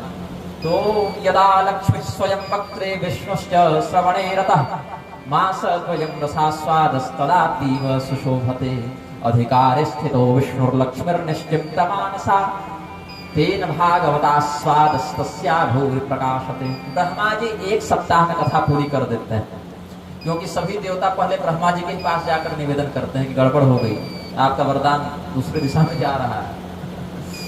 तो प्राइमरी एप्लीकेशन, प्राथमिक आवेदन कहाँ, प्रथम अपीलीय पदाधिकारी कौन है? कलेक्टर में बैठते हैं ना प्रथम अपीलीय पदाधिकारी, तो वो ब्रह्मा जी हैं। फिर ब्रह्मा जी देखते हैं कि भाई हमसे विषय संभलेगा कि वरिष्ठ अपील करना पड़ेगा, तो वहां पर विष्णु भगवान के पास जाते हैं या शिव जी के पास जाते हैं, वहां से जाते हैं जिस अवतार में जिसकी प्रधानता है। जैसे अंधकासुर के समय विष्णु भगवान से होते शिव जी के पास गए, रावण इत्यादि इसमें शिव जी से होते हुए विष्णु भगवान के पास गए, या फिर सब मिलकर भगवती के जिस परब्रह्म स्वरूप से जिस प्रकार की घटना होनी होती है। तो ब्रह्मा जी 1 सप्ताह वाली कथा कहते हैं, राजसी कथा ये कहलाती है। 3 गुण है, हर क्रिया तीनों गुणों से चलती है। तो कथा भी 3 प्रकार की, सात्विक कथा, राजसी कथा, तामसी कथा। बताओ, कथा भी तामसी, कथा कैसे तामसी हो गई? बोले कि शैली से, भाव से गुण बदलते हैं। आप दान कर रहे हैं, ठंड के दिन में केदारनाथ जाकर कंबल बांटिए, जो ठंड से ठिठुर रहा है, सात्विक दान हो गया। वहीं केदारनाथ जाकर ठंड में कंबल तो बांटे, लेकिन थोड़ा वीडियो फोटो भी कर ले कि जनता जाने, तो उसमें एक इच्छा आकांक्षा हो गई कि नाम हो हमारा, यश हो, तो राजसी हो गई। और वहीं जेठ में राजस्थान पहुंच गए, दान तो है वह भी, लेकिन तामसी दान है। और तामसी दान का फल क्या मिलता है कि नहीं मिलता है? बोले मिल तो जाता ही है, लेकिन जैसा मिलना चाहिए वैसा नहीं मिलता है। तो म्लेच्छ देशों में भी आपको जो समृद्धि देखने को मिलती है, जैसे अमेरिका में और चीन में, जापान में जो टेक्निकल एडवांसमेंट दिख रहा है आपको, जो प्रौद्योगिक विकास दिख रहा है, जो बड़ी बड़ी इमारतें और बड़े बड़े तकनीक, यंत्र, भोग विलास की सामग्री, वो भी तो सुख है, भौतिक ही सही, विलासी सही, तो सुख है। तो विदेशों में क्यों ऐसा सुख देखने को मिलता है? क्योंकि ऐसे लोग जो दान तामसी वृत्ति से करते हैं शिव जी के अनुसार, वो म्लेच्छ बनते हैं और वहां सुख का उपभोग करते हैं। वहां सुख का कल्याण तो होगा नहीं, वो यज्ञ दान तपस्या सनातनी पद्धति से नहीं कर पाएंगे, वैसे उनको भगवान के भजन का बोध भी नहीं, लेकिन भौतिक सुख है क्योंकि कभी दान किए थे। शिव जी का वचन है, हमने जब श्रीरामचरित मानस की श्रृंखला में कथा करी थी, इसमें सब प्रमाण दिए थे। तो ये जो भगवान की कथा है उसका वैसा फल तो नहीं मिलता कि वृक्ष बन जाओ और ये हो जाओ। यहाँ पर है समय की सीमा के आधार पर गुणों का व्यवस्थापन। 7 दिन वाली कथा राजसी है, 1 महीने वाली कथा या 2 महीने वाली कथा मास या ऋतु मास से जो कथा की जाती है वो सात्विक है, और शिव जी वाली कथा 1 साल चलती है, वो तामसिक कथा है। पुनश्च एक रहस्य को ध्यान देंगे, जिस देवता के स्वरूप में जिस गुण की क्रिया का प्राधान्य देखने को मिलता है उस आधार पर भी उनकी क्रिया होती है। वह परमात्मा पालन करने के लिए विष्णु स्वरूप में प्रकट होकर सत्वगुण से युक्त अपनी लीलाओं को दिखाते हैं।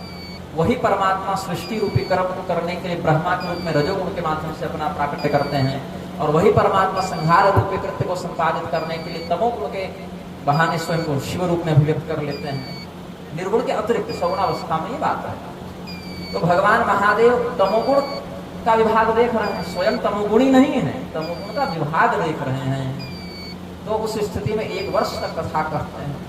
बोले तब तो 1 वर्ष तक सत्संग लाभ हुआ तो इसको तो सात्विक होना चाहिए था। बोले समस्या, जैसे राजसी 7 दिन हुई, उससे अधिक सात्विक 1-2 महीना हुई, तो तामसिक 1 साल क्यों खींच रहे हैं, उसको तो और श्रेष्ठ होना चाहिए। बोले समस्या क्या है, 7 दिन वाली कथा में पूरे प्रसंगों पर ठीक से ध्यान नहीं दिया जा सकता। कुछ बातें जल्दी जल्दी बतानी पड़ती हैं, कुछ की केवल विशेष सूची बतानी पड़ती है। तो साप्ताहिक क्रम वाली कथा में जितना व्याख्यान होना चाहिए एक मध्यम स्तर पर, उतना नहीं हो पाता समय की कमी के कारण। 1 से 2 महीने वाली कथा में विषय पर थोड़ा अच्छा व्याख्यान करने का या श्रोता को विषय को अच्छे से समझने का अवसर मिल जाता है। बोले 1 वर्ष वाली कथा में तो और अच्छे से समझेगा नहीं, क्योंकि जब कथा 2-3 महीने तक चलेगी तब तक तो रस मिलेगा, तो बोर होने लगेगा। बीच में आना जाना छोड़ेगा कि अच्छा 2 महीना सुने, तब 4-5 दिन घर का काम कर लेते हैं, फिर आगे से देखेंगे। या अगर लगातार बैठ भी गया तो 6वां-7वां महीना जाते जाते भूल जाएगा कि पहला दूसरा महीना में क्या सुनेगा। इसीलिए धृति के अभाव के कारण जो दीर्घकालिक सांवत्सर वाली कथा है, सांवत्सर की कथा है, वार्षिक कथा है, उसको तामसी कहा गया। बोले परीक्षित जी भी तो 7 दिन के क्रम से कथा सुने थे, वो राजसी कथा कहता है, राजा भी सुन ही रहा है। बोले नहीं, भगवान सुखदेव जी ने जो परीक्षित को कथा सुनाई वो निर्गुण कथा सुनाई। निर्गुण कथा कौन? बोले जब तक जीवन है तब तक सुनो, और जब सांस अंतिम लो तो कथा सुनते हुए लो, ये निर्गुण कथा है। उसमें समय का कोई बंधन ही नहीं होता। परीक्षित जी ने 7 दिन तक कथा नहीं सुनी, परीक्षित जी ने जीवन पर्यंत कथा सुनी। उनकी अवस्था ही 7 दिन बची थी आयु, ये संयोग हो गया। तो जो 7 दिन की बात है परीक्षित जी के साथ, तो 7 दिन कथा की अवधि नहीं है। वर्षमास दिनानां तो विमुच्य नियमाग्रहं सर्वदा प्रेम भक्त्यैव सेवनं निर्गुणं मतम् पारिच्छदेपि संवादे निर्गुणं तत्प्रकीर्तितं तत्र 7 दिनाख्यानं तदायुर्दिन संख्यया। परीक्षित जी की आयु की संख्या बताई गई है 7 दिन, कथा की संख्या नहीं है वो कितने दिनों तक कथा चली। सप्ताह क्रम वाली कथा तो तब चली जब देवर्षि नारद सप्ताह श्रवण विधि कुमार सनत कुमार के माध्यम से सप्ताह क्रम की कथा इस दिन मनुकर्दम संवाद पर्यंतम प्रथमे हनि भरताख्यान पर्यंतम द्वितीय हनिवाचेत तृतीय दिवसे कुर्यात् सप्तमस्कंद पूर्णम, ये सब जो कौशिकी संहिता इत्यादि में बताया गया है वो सनत कुमार जी ने नारद जी के माध्यम से इसको प्रकट किया है। तो यहाँ पर परीक्षित जी को कहते हैं अब मैं वैष्णवी मत से अहम तुमासमात्रेण वैष्णवी मृतिमास्थितः श्रीमद्भागवतास्वादं प्रचार्य तत्सहायतः एतान् संप्रापयिष्यामि नित्यधाम्नि मधुद्विषः। ये परीक्षित, हम यहाँ पर वैष्णवी रीति मतलब भगवान विष्णु जिस रीति से कथा कहते हैं 1 महीना वाली, वो भागवत सुनाएंगे मथुरा में वज्रनाभ को प्रधान श्रोता बनाकर। और ये जितने भी भगवान कृष्ण के विरह में ये सब जो व्याकुल है सबको भगवान के धाम तक पहुँचा दें। तो परीक्षित जी आसन लगा के बैठ गए कि बोलिए महाराज कथा बाँचिए प्रभु। बोले नहीं नहीं, तुम पहले उठो, तुम जाओ यहाँ से, तुमको कथा नहीं सुनाएंगे, तुम्हारे अलावा सबको सुनाएंगे, तुमको नहीं सुनाएंगे। परीक्षित जी को लगा भाई इतना पापी हूँ मैं, इतना अधम हूँ मैं। अरे पापी से पापी व्यक्ति को भी पाप निवारण के लिए तो कथा ही सुननी पड़ती है, और हमको भगा रहे हैं। क्या अपराध हो गया, क्या अयोग्यता हो गई, कोई भूल चूक है तो प्रायश्चित करेंगे, सुधार करेंगे, योग्य बनेंगे। बोले नहीं नहीं, योग्य तो तुम सबसे अधिक हो, तुमसे तो योग्य कोई है ही नहीं, फिर भी तुमको नहीं सुनाएंगे। क्यों? ये कलयुग है। अभी हम कथा सुनाने बैठे तो उधर कलयुग तुम्हारे राज्य में उपद्रव करने लगेगा। अब तुम राजा हो, राजा का पहला काम है अपनी प्रजा की रक्षा करना। अभी नया नया कलयुग आया है ना, नया नया धर्मांतरण किया व्यक्ति ज्यादा चर्च जाता है। तो नया नया कलयुग आया है, अभी अधर्म को बहुत तेजी से फैलाएगा। तो अभी तुम्हारा काम क्या है? प्रजा की रक्षा करना, अधर्म को रोकना। तस्मात् दिग्विजयम याहि कलि निग्रह माचर, कलयुग का निग्रह करो, दिग्विजय करो, तब तक हम तुम्हारे संरक्षण में ये कथा करेंगे। बोले और हमको कथा कब सुनाइएगा? बोले तुमको हम नहीं सुनाएंगे। तो हमको कैसे कथा मिलेगी? तो कहते हैं हम जो ये कथा सुनाएंगे इसमें हम क्या बोलेंगे कोई नहीं जानेगा। तुमको जो सुखदेव जी कथा सुनाएंगे उसी शैली में फिर पूरे संसार के लोग कथा कहेंगे और सुनेंगे। ये हम तुमको आशीर्वाद देते हैं। तो यही कारण है कि उद्धव जी ने जिस शैली में जो मासिक कथा सुनाई थी बद्रनाभ को, वो हम लोग नहीं जानते, वो गुप्त कथा है। उस कथा को कहने सुनने वाले सब गोलोक पे ले गए। इस पृथ्वी पर उसकी परंपरा नहीं बढ़ी। परंपरा किसकी बढ़ी? परीक्षित जी ने सुखदेव जी के मुख से जो कथा सुनी उद्धव जी के कृपा से। प्रसादेन बहवो मनुष्या भारताजिरे श्रीमद्भागवत प्राप्तौ सुखं प्राप्स्यन्ति शाश्वतं नंदनंदन रूपस्तु श्रीसुको भगवान् ऋषिः श्रीमद्भागवतं तुभ्यं श्रावयिष्यति संशयम्। और इसमें कोई संशय नहीं परीक्षित कि स्वयं भगवान नारायण ही, भगवान श्री कृष्ण ही सुखदेव जी के रूप में आकर तुमको श्रीमद्भागवत सुनाएंगे। ये हमारा आशीर्वाद है और तुम परम धाम जाओगे। तेन प्राप्स्यसि राजस्तम नित्यम धाम ब्रजेशितो। भगवान ब्रजराज के ब्रजेशितो शब्द आया है। ब्रजेश जी के परम धाम में, भगवान श्री कृष्ण के परम धाम में तुमको सुखदेव जी की सुनाई कथा पहुंचा देगी। इसीलिए अभी तुम कलयुग का दमन करने, कलयुग का निग्रह करने चले जाओ। तो उद्धव जी के इसी अनुशासन का पालन करते हुए परीक्षित जी बड़ी आतुरता से इस समय की प्रतीक्षा करते रहे कि अब हम कब भगवान की कथा सुनेंगे, कब सुनेंगे। तो जिस समय उनका अंतिम सप्ताह चल रहा था जीवन का, उस समय सुखदेव जी ने उद्धव जी के दिए आशीर्वाद के फलीभूत भाव से आकर ये कथा सुनाई थी। श्रीमद् भागवत कथा के कई प्रारूप हैं। सबसे पहले तो एक अक्षर में ही, ओंकार में ही संपूर्ण श्रीमद् भागवत समाहित है। उसी ओंकार का ध्यान करते हुए भगवान नारायण की तपस्या जब ब्रह्मा जी ने की, तो भगवान ने एक प्रणव को, एक ओंकार को 4 श्लोकों में बढ़ा दिया, चतुश्लोकी भागवत बढ़ा दिया। इसको ब्रह्मा जी को सबसे पहले किसने पढ़ी भागवत? ब्रह्मा जी ने। उस समय भागवत कितनी बड़ी थी? इतनी मोटी पोथी नहीं। ये तो केवल मूल है, इसमें तो अनुवाद नहीं है, तो मूल है केवल, ये भी इतनी मोटी है। तो 18,000 श्लोक इसमें हैं। गणना के अनुसार कुछ कम पाए जाते हैं, ऐसा विद्वानों का मानना है, लेकिन उसमें भी मतभेद है कि ये जो गणना है वो ग्रंथ के अपूर्ण होने से है या श्लोकों की संख्या है कुछ और प्रकार से गिननी है। जैसे दुर्गा सप्तशती में नमस्तस्य को भी श्लोक गिनते हैं, उवाद को भी गिनते हैं, वैसे गिननी है। ये विद्वानों के मनोरंजन का विषय है, उसको यहाँ नहीं बोलेंगे।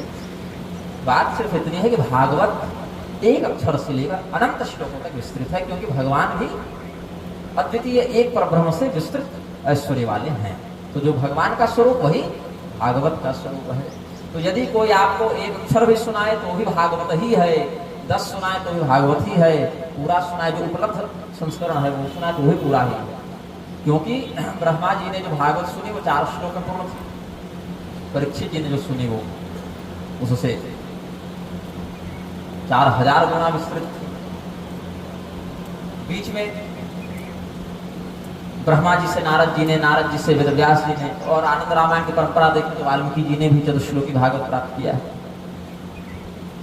प्रमाणं तस्य को वेद ह्यनं तस्याक्षरात्मनः ब्रह्मणे हरिणा तत्तिख्यतः श्लोक्या प्रदर्शिता। उस अनंत परमात्मा का वर्णन, अक्षर पर ब्रह्म का वर्णन कितने अक्षरों में किया जा सकता है? नहीं किया जा सकता। अनंत का वर्णन शब्द में नहीं किया जा सकता। फिर भी ब्रह्मा जी को 4 श्लोक लगे उनको समझने में।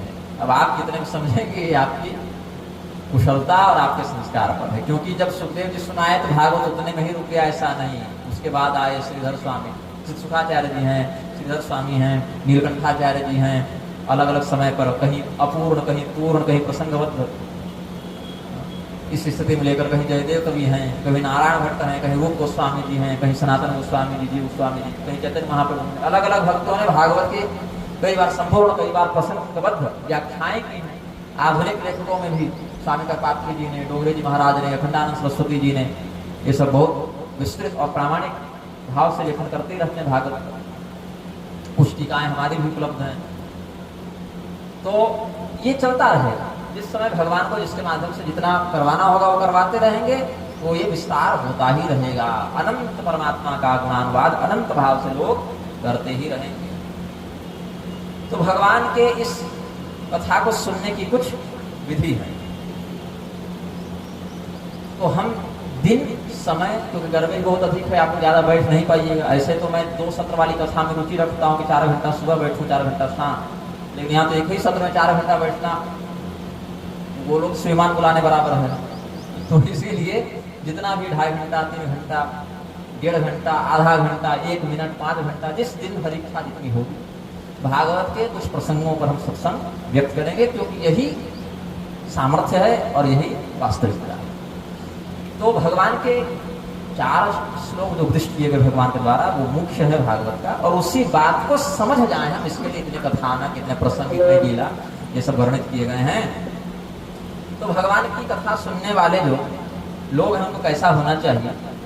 बोले कि चातक एक पक्षी होता है, चातक पक्षी के समान श्रोता को होना चाहिए। चातक पक्षी क्या करता है? अखिलोपेक्षया यस्यो कृष्ण शास्त्र श्रुतो व्रते सजातको यथाम्भोध मुक्ते पाथसि चातकः। जो चातक होता है वो साहित्य की बात करें, विज्ञान की नहीं, साहित्य श्रृंगार रस प्रधान वर्णन करने वाले कवियों की बात माने तो वो वर्षा से टपकने वाले जल को ही पीने की इच्छा रखता है, अन्य स्थानों पर उपलब्ध भूगत जल को ग्रहण करने की इच्छा नहीं रखता। वैसे ही चातक संज्ञक जो श्रोता होता है उसको केवल भागवत चाहिए, भागवत के अलावा अन्य ग्रंथों में उसकी रुचि नहीं होती है। फिर हंस संज्ञक होता है, हंस संज्ञक श्रोता जो है उसको भगवान चाहिए, चाहे किसी ग्रंथ में मिल जाए। अगर शिव पुराण में भी कोई श्री कृष्ण चरित्र है तो वहां से भी ले लेगा, सार जहां उसको अपने इष्ट का प्रसंग मिले, तो जिस स्थान पर उनको अपने इष्ट का प्रसंग मिले वहां से ले लेते हैं। ग्रंथ की कोई आसक्ति नहीं है कि यही वाला सुनना है। चातक को ग्रंथ भी वही चाहिए और देवता भी वही चाहिए। हंस को केवल देवता चाहिए, उसको बाकी ग्रंथों में भी मिलेंगे तो चलेंगे, लेकिन बाकी ग्रंथों को सुनने के बाद उसमें जैसे मानसरोवर के दिव्य हंस, कीचड़ घोंघा वाले नहीं, मानसरोवर के दिव्य हंस दुग्ध और जल का मिश्रण जब देखते हैं तो दुग्ध को पीकर जल को छोड़ देते हैं, ऐसा साहित्यिकों का वचन है। उस स्थिति वाले हंस के समान बनकर अन्य ग्रंथों में जहाँ अन्य कथानक है, विषय है, उनको सुनने के बाद भी छोड़ देता है और अपने इष्ट वाला पकड़ लेता है। ये हंस संज्ञक श्रोता हो गया। फिर एक होता है शुक, तोता। तोता क्या करता है? ध्यान से सुनता है, बात को याद करता है, फिर दोहराता है। तो सुनी हुई कथा को, ध्यान से सुनी हुई कथा को याद रखना और समयानुसार अन्य स्थानों पर लोगों को सत्संग के माध्यम से वो ज्ञान बताते रहना। अगर व्यासपीठ के अधिकारी हैं तो व्यासपीठ से, अन्यथा ऐसे ही घर परिवार समाज में सत्संग के माध्यम से उस भाव को व्यक्त करना। ये शुक संज्ञक श्रोता का लक्षण है। फिर मीन संज्ञक श्रोता होता है, जैसे मछली जल के बिना नहीं रह सकती और जल के अभाव में वह प्राण त्याग देती है, वैसे कथा मात्र का जीवन है, जिसका जीवन ही कथा पर आश्रित हो गया, ऐसा श्रोता बनना ये सब बड़ा दुर्लभ है। भृंग संज्ञक कथा भी होता है, भृंग संज्ञक श्रोता होता है। भृंग संज्ञक श्रोता क्या होता है? भगवान की कथा सुनने के बाद उठता ही नहीं है, वहीं उसका उद्धार हो जाता है, ब्रह्मरूप हो जाता है। ये सब उत्तरोत्तर क्रम से बढ़ने वाली स्थितियाँ हैं। फिर एक होता है वृक, वृक मतलब भेड़िया। कथा सुनने आएगा बड़े ठाठ बाट से और बीच बीच में हल्ला करेगा, तो यहाँ कैसे हो गया, वहाँ कैसे हो गया। पूछता तो शुक भी है, तोता भी कई बार पूछ लेता है, सुगह सुष्ठुमिदं वक्ति व्यासं श्रोत्रिष्ट हर्षया। लेकिन वह जब पूछता है तो उसकी विनम्रता, उसके मधुर भाषण से, उसकी श्रद्धा से वक्ता को भी अच्छा लगता है और श्रोता को भी अच्छा लगता है। बस जिज्ञासा बस पूछता है कि आपने इस कथा में जो कहा सो हमको समझ में नहीं आया, थोड़ा समझाइए। तो एक मर्यादा से, एक सद्भावना से पूछता है। और जो भेड़िया है उसका काम विघ्न डालना है, वो भी हल्ला करता है, झगड़ा करता है, उपहास करता है। एक श्रोता है तो वह भी श्रोता की ही श्रेणी में आएगा। फिर एक भूरुंड होता है। भूरुंड पक्षी के विषय में अब तो लुप्त हो गया, भूरुंड अब तो मेरी जानकारी में जीवित नहीं है। तो भूरुंड पक्षी हिमालय के तटवर्ती क्षेत्रों में हुआ करता था। वो उपदेश बड़ा सुंदर देता था लेकिन स्वयं पालन नहीं करता था। वो शिकारी आएगा, जाल बिछाएगा, दाना डालेगा वाली प्रवृत्ति भूरुंड पक्षी की ही होती है। कहेगा बहुत बढ़िया, कहेगा मदिरा मत पियो। एक भूरुंड संज्ञक हमको वक्ता का परिचय मिला था। 7 दिन भागवत कहने के बाद कहीं पर वारुणी सेवन करते पाए गए तो पूछा हमारे परिचित कथा वाले कि ये क्या है? बोले थकान दूर करने के लिए महाराज 7 दिन थोड़ा सा शरीर जाम हो जाता है बैठे। बाकी हमने कहा सब सही सही है। तो ऐसे भी मिल जाते हैं कुछ। ब्रह्मा जी की सृष्टि में 20 प्रकार के हैं, 84 लाख हैं, तो कुछ तो हर प्रकार के मिल ही जाएंगे। अच्छा, एक और मिले थे जो हर प्रकार के अजामिल वृत्ति से युक्त थे, हमसे कुछ मार्गदर्शन लेने आए थे। तो हम उस समय उनकी वृत्ति पता नहीं थी, बाद में पता चला। उन्होंने कहा कि जब जीवन में कुछ नहीं कर पाएंगे महाराज जी तो भागवत बांट लेंगे, भागवत से सबका हो जाता है, सबका घर भागवत चला लेंगे। जब कुछ नहीं कर पाएंगे तब भागवत करने लगे। मतलब अस्तर देखिए, इसी बात पर अत्रि मुनि ने एक व्यंग किया है। श्लोक थोड़ा मुझे विस्मरण हो रहा है, उसका अर्थ क्या है कि जो व्यक्ति वेदांत चिंतन में दक्ष नहीं होता है वह व्यक्ति पुराण का अनुसरण करता है। वेद में ज्यादा गति नहीं है तो वेद के मर्म को समझने के लिए पुराण का आश्रय लेता है। जो व्यक्ति पुराण में भी गति नहीं रख पाता फिर वो खेती बाड़ी करके जीवन चलाने लगता है। और जिस आलसी से खेती भी नहीं होगी, भ्रष्टास्ततो भागवता भवन्ति, फिर वो भागवत मानने लगता है। तो ये अत्रि मुनि का एक वचन कहीं मैंने पढ़ा था। तो भागवत को कहने सुनने के बाद भी लाभान्वित व्यक्ति क्यों नहीं होता है? क्योंकि ये सब जो प्रकार हैं, अच्छे और बुरे वक्ता और श्रोता के प्रकार हैं, ये जो श्रोता के लक्षण है वही वक्ता के ऊपर भी समझे जाने चाहिए। तो ये सब लक्षण के जो भेद हैं उसी के कारण उसके परिणाम में भेद हो जाता है। अब ऊंट संज्ञक भी एक होता है, एक बैल भी होता है। बैल क्या है? उसके सामने खजूर रखिए चाहे खली रखिए, वो जो पुआल सूखा जो होता है ना, जिसको पैरा कहते हैं, पुआल कहते हैं, क्या क्या कुट्टी इत्यादि काटते हैं, तो मधुर मिष्टान रखिए चाहे सूखी घास रखिए, उसको वैसे चबाएगा, बाबुर करेगा। गधा है, उसके ऊपर आप बोझा लाद लीजिए, 50 किलो का स्वर्ण भंडार चाहे 50 किलो कोयला, उसको तो भार का अनुभव होगा। तो श्रोता को तो लगेगा कितना घंटा बैठे कथा सुने, मेरी हाजिरी बन गई, क्या सुने क्या करना उसका पता नहीं, उसके लिए बोझा है, बांध के चल दिए। ये सब अलग अलग प्रकार के होते हैं। तो बोले अच्छा ठीक है, और थोड़ी बहुत अच्छाई बुराई तो सब में है। अब आप न परीक्षित है ना हम सुखदेव हैं, तो ऐसा कुछ बताइए जिसको हम लोग अपने जीवन में वक्ता या श्रोता के दृष्टिकोण से अपना सकें। तो उसमें श्लोक बड़ा सुंदर है, उसको ध्यान से सुनिएगा, क्योंकि बोलते हैं हम हमेशा हम श्रोता हमारे भूल जाते हैं। हमको बड़े प्रतिभावान श्रोता मिलते हैं अलग अलग जगहों पर ना। तो यहाँ के श्रोता की प्रतिभा मैं देखूंगा, मैं लक्षण बता देता हूँ, आप लोग अपने जीवन में उतारने का प्रयास कीजिएगा। यस्थित्वाभिमुखं प्रणम्य विधिवत् त्यक्तान्यवादो हरे लीला श्रोतुमभीप्सते निपुणो नम्रोऽथ कृताञ्जलिः शिष्यो विश्वसितो न चिन्तनपरः प्रश्नेऽनुरक्तः शुचिर् नित्यं कृष्णजन प्रियो निगदितः श्रोता स वै वक्तृभिः। श्रोता वक्ता की ओर मुख करके बैठे, जब आवे तो प्रणाम करके बैठे, सामर्थ्य तो हाथ जोड़े, न हो तो हृदय से सम्मान का भाव रखे। अब हमेशा 4 घंटा तो ऐसे हाथ नहीं रख पाएगा, तो भाव होना चाहिए हृदय से सम्मान का। भगवान की कथा के अतिरिक्त अन्य विषयों में वार्तालाप न करे। अब सब गृहस्थी लोग हैं, कोई अगर वैसा विषय आ गया तो बहुत कम मात्रा में उधर ध्यान देके फिर तुरंत कथा में ध्यान लगा लिया। अब हो सकता है कि घर से कोई फोन आ गया, समाचार आ गया, जरूरी है, तो जितने कम से कम समय में उसको निपटा के फिर कथा में मस्तिष्क लग जाए, ऐसा प्रयास करना चाहिए। भगवान की कथा को बिल्कुल लालायित होकर, जैसे प्यासा व्यक्ति पानी की प्रतीक्षा करता है, रोगी रोग निवारण की प्रतीक्षा करता है, तो स्वामी जी ने तो कह दिया काम ही नारी प्यारे जिन्हें लोभ ही प्रिय जिम्मे दान। अब उतनी ऊंची स्थिति में तो हम लोग नहीं है, लेकिन भगवान के प्रति, भगवत भक्त के प्रति, भगवत कथा के प्रति पूर्ण श्रद्धा के साथ इधर उधर दिमाग लगाए बिना अनुशासन में, शिष्य किसको कहते हैं? अनुशासन वाले व्यक्ति की ही शिष्य संज्ञा होगी। उत्तराधिकार के कर्म गुरु जी को जहर चटाने वाले भी शिष्य ही कहलाते हैं आजकल, लेकिन अनुशासित व्यक्ति की शिष्य संज्ञा है। विश्वास करें, कथा को सुनने के बाद उसके प्रसंग और रहस्य पर चिंतन करें। चिंतन करने के बाद अगर न समझ में आए तो पूछे कि भाई हमको आचार्य जी, व्यास जी, गुरु जी, महात्मा जी, पंडित जी, जो भाव है, इस प्रसंग में हम यहाँ फंस रहे हैं, यहाँ ये विषय समझ में नहीं आ रहा है, इसका थोड़ा मर्म और अच्छे से बता दीजिए। ये सब करे तो भगवान कृष्ण और भगवान कृष्ण के भक्तों के प्रति प्रेम रखने वाला ऐसा श्रोता विद्वानों में, वक्ताओं में सम्मान पाता है।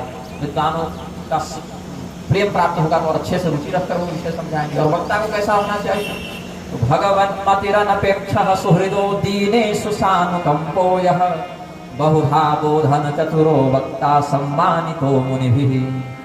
भगवान की ओर मन लगाकर कथा मध्य में भगवान के अतिरिक्त अन्य विषयों का चिंतन छोड़कर दृष्टांत पर चिंतन जा सकता है। किसी विषय को समझाने के लिए अन्य भाषा का या अन्य घटना का उदाहरण देना आचार्य में छूट है शिवधर्मोत्तर पुराण के अनुसार, ताकि विषय समझ जाए। जैसे भगवान की कथा सुनाने बैठे थे सुखदेव जी, लेकिन बीच में अजामिल का नाम आया ना, क्यों आया? वो मुख्य कथा में नहीं था अजामिल का विषय। परीक्षित ने पूछा कि कैसे पापियों का उद्धार होगा, तब अजामिल को बीच में लाना पड़ा। भगवान की कथा के अतिरिक्त एक विषय पर गए और उसका संबंध भगवान की कथा से जोड़े, तो ऐसी स्थिति में छूट गए। लेकिन भगवान की कथा से जिसका संबंध ही न हो या जिसका उदाहरण भगवान की कथा में उपयोगी न हो, ऐसे दृष्टांतों पर वक्ता को नहीं जाना चाहिए। अपने श्रोता के प्रति करुणा का भाव, दया का भाव रखकर उसके उद्धार के प्रति चिंतित होकर बोलना, और जो विषय समझ में न आवे उसको अलग अलग उदाहरण कथा कहानी से समझाते हुए जो वक्ता बोलता है उसका ऋषि मुनि भी सम्मान करते हैं। और हमारे गोकर्ण जी हों, चाहे सनत कुमार हों, चाहे देवर्षि नारद हों, चाहे उद्धव जी हों, चाहे सुखदेव जी हों, ये सब इसी प्रकार के, सूत जी महाराज, ये सब इसी प्रकार के भगवत तत्व परायण वक्ता हुए हैं। तो हम सब भगवान के प्रति श्रद्धा भाव रखकर इसमें से जो सद्गुण हमारे अंदर हैं उसको बढ़ाते हुए और जो दुर्गुण हमारे अंदर हैं उसको दूर करते हुए इस कथा का श्रवण करेंगे। ये कथा जो अभी तक हम कहते आए उसको लगभग अब कथावाचक बोलना छोड़ चुके हैं, इसीलिए हमने इसको लगभग 1 घंटे से अधिक ही बताया ताकि ये सब विषय आप समझ जाएं। अब आगे जो कथा है उसको आप लोग कई बार सुन चुके हैं, इसलिए केवल विषय आपको हम स्पष्ट कर देंगे प्रसन्न शुद्धि के लिए, क्योंकि गोकर्ण धंधुकारी, नारद भक्ति संवाद इत्यादि विषय में आप लोग अधिक सुनते रहते हैं, इसीलिए उसको थोड़े संक्षेप में कहेंगे। समास व्यास योगतः, वक्ता को चाहिए कि किसी घटना को बढ़ाकर किसी को थोड़ा संक्षेप में कहे, ये छूट होती है। तो जिस कथा को आप लोग अन्य वक्ताओं से नहीं सुनते हैं या थोड़ा कम सुनते हैं, उन प्रसंगों को हम अच्छे से समझाकर बोलने का प्रयास करेंगे। और जिन कथाओं को आप लोग अन्य स्थानों पर विशेष सुनते रहते हैं या जिन कथाओं पर वक्ताओं का ध्यान अधिक रहता है उनको हम थोड़ा संक्षेप में बताते हैं कि आगे बढ़ेंगे, ताकि दोनों लाभ आपको मिल जाए। उधर तो सुन ही चुके हैं बाकी प्रसंग, और जिनको नहीं सुना उनको थोड़ा विस्तार से बताने का प्रयास करें। तो शौनक जी महाराज भृगुवंशी ब्राह्मण हैं, ऋग्वेदी हैं। सूत जी महाराज को अपना वक्ता बताकर उस रूप में वर्णन करके, सूत जी महाराज अग्निकुंड से उत्पन्न हुए थे राजा पृथु के यज्ञ में। ब्राह्मण देवता बृहस्पति और क्षत्रिय देवता इंद्र के आहुति सम्मिश्रण से उनका प्राकट्य हुआ था, इसीलिए उनको वर्ण शंकर के समान सूत कह दिया गया। वो हैं वस्तुतः ब्राह्मण, अग्निकुंड समुद्भूतः सूतो विमल मानसः। और उनका वास्तविक नाम है रोमहर्षण, क्योंकि जब वो प्रकट हुए तो ऋषि महर्षि के रोंगटे खड़े हो गए कि कोई ढंग का ठीक वक्ता मिला है जो हम लोगों को भगवान की कथा सुनाकर तृप्त करेगा। तो ऋषि महर्षि बड़े गदगद हुए, उनका रोमांच हो आया, इसीलिए उनका नाम पड़ गया रोमहर्षण। और ब्राह्मण और क्षत्रिय देवताओं में भी वर्णाश्रम व्यवस्था, आश्रम तो अपेक्षित कम है लेकिन वर्ण व्यवस्था पशु में भी है, पक्षी में भी है। यहाँ तक कि अगर आप अद्भुत सागर ग्रंथ पढ़ेंगे ना तो कुत्तों में भी ब्राह्मण क्षत्रिय वैश्य शूद्र की व्यवस्था मिल जाएगी। विमानार्चा कल्प इत्यादि पढ़ेंगे तो वहां पत्थर तक में ब्राह्मण क्षत्रिय वैश्य शूद्र की आपको बात आ जाए। ये नहीं कि कह दिया कि पंडितों ने जाति बना दी तो जाति पाति करो विदा, ये रोड से निकली थी ना जाति पाति करो विदा। जो प्राकृतिक विषय है उसमें अगर आप हस्तक्षेप करेंगे तो प्रकृति आपको मिटाएगी, आप प्रकृति को नहीं मिटा सकते।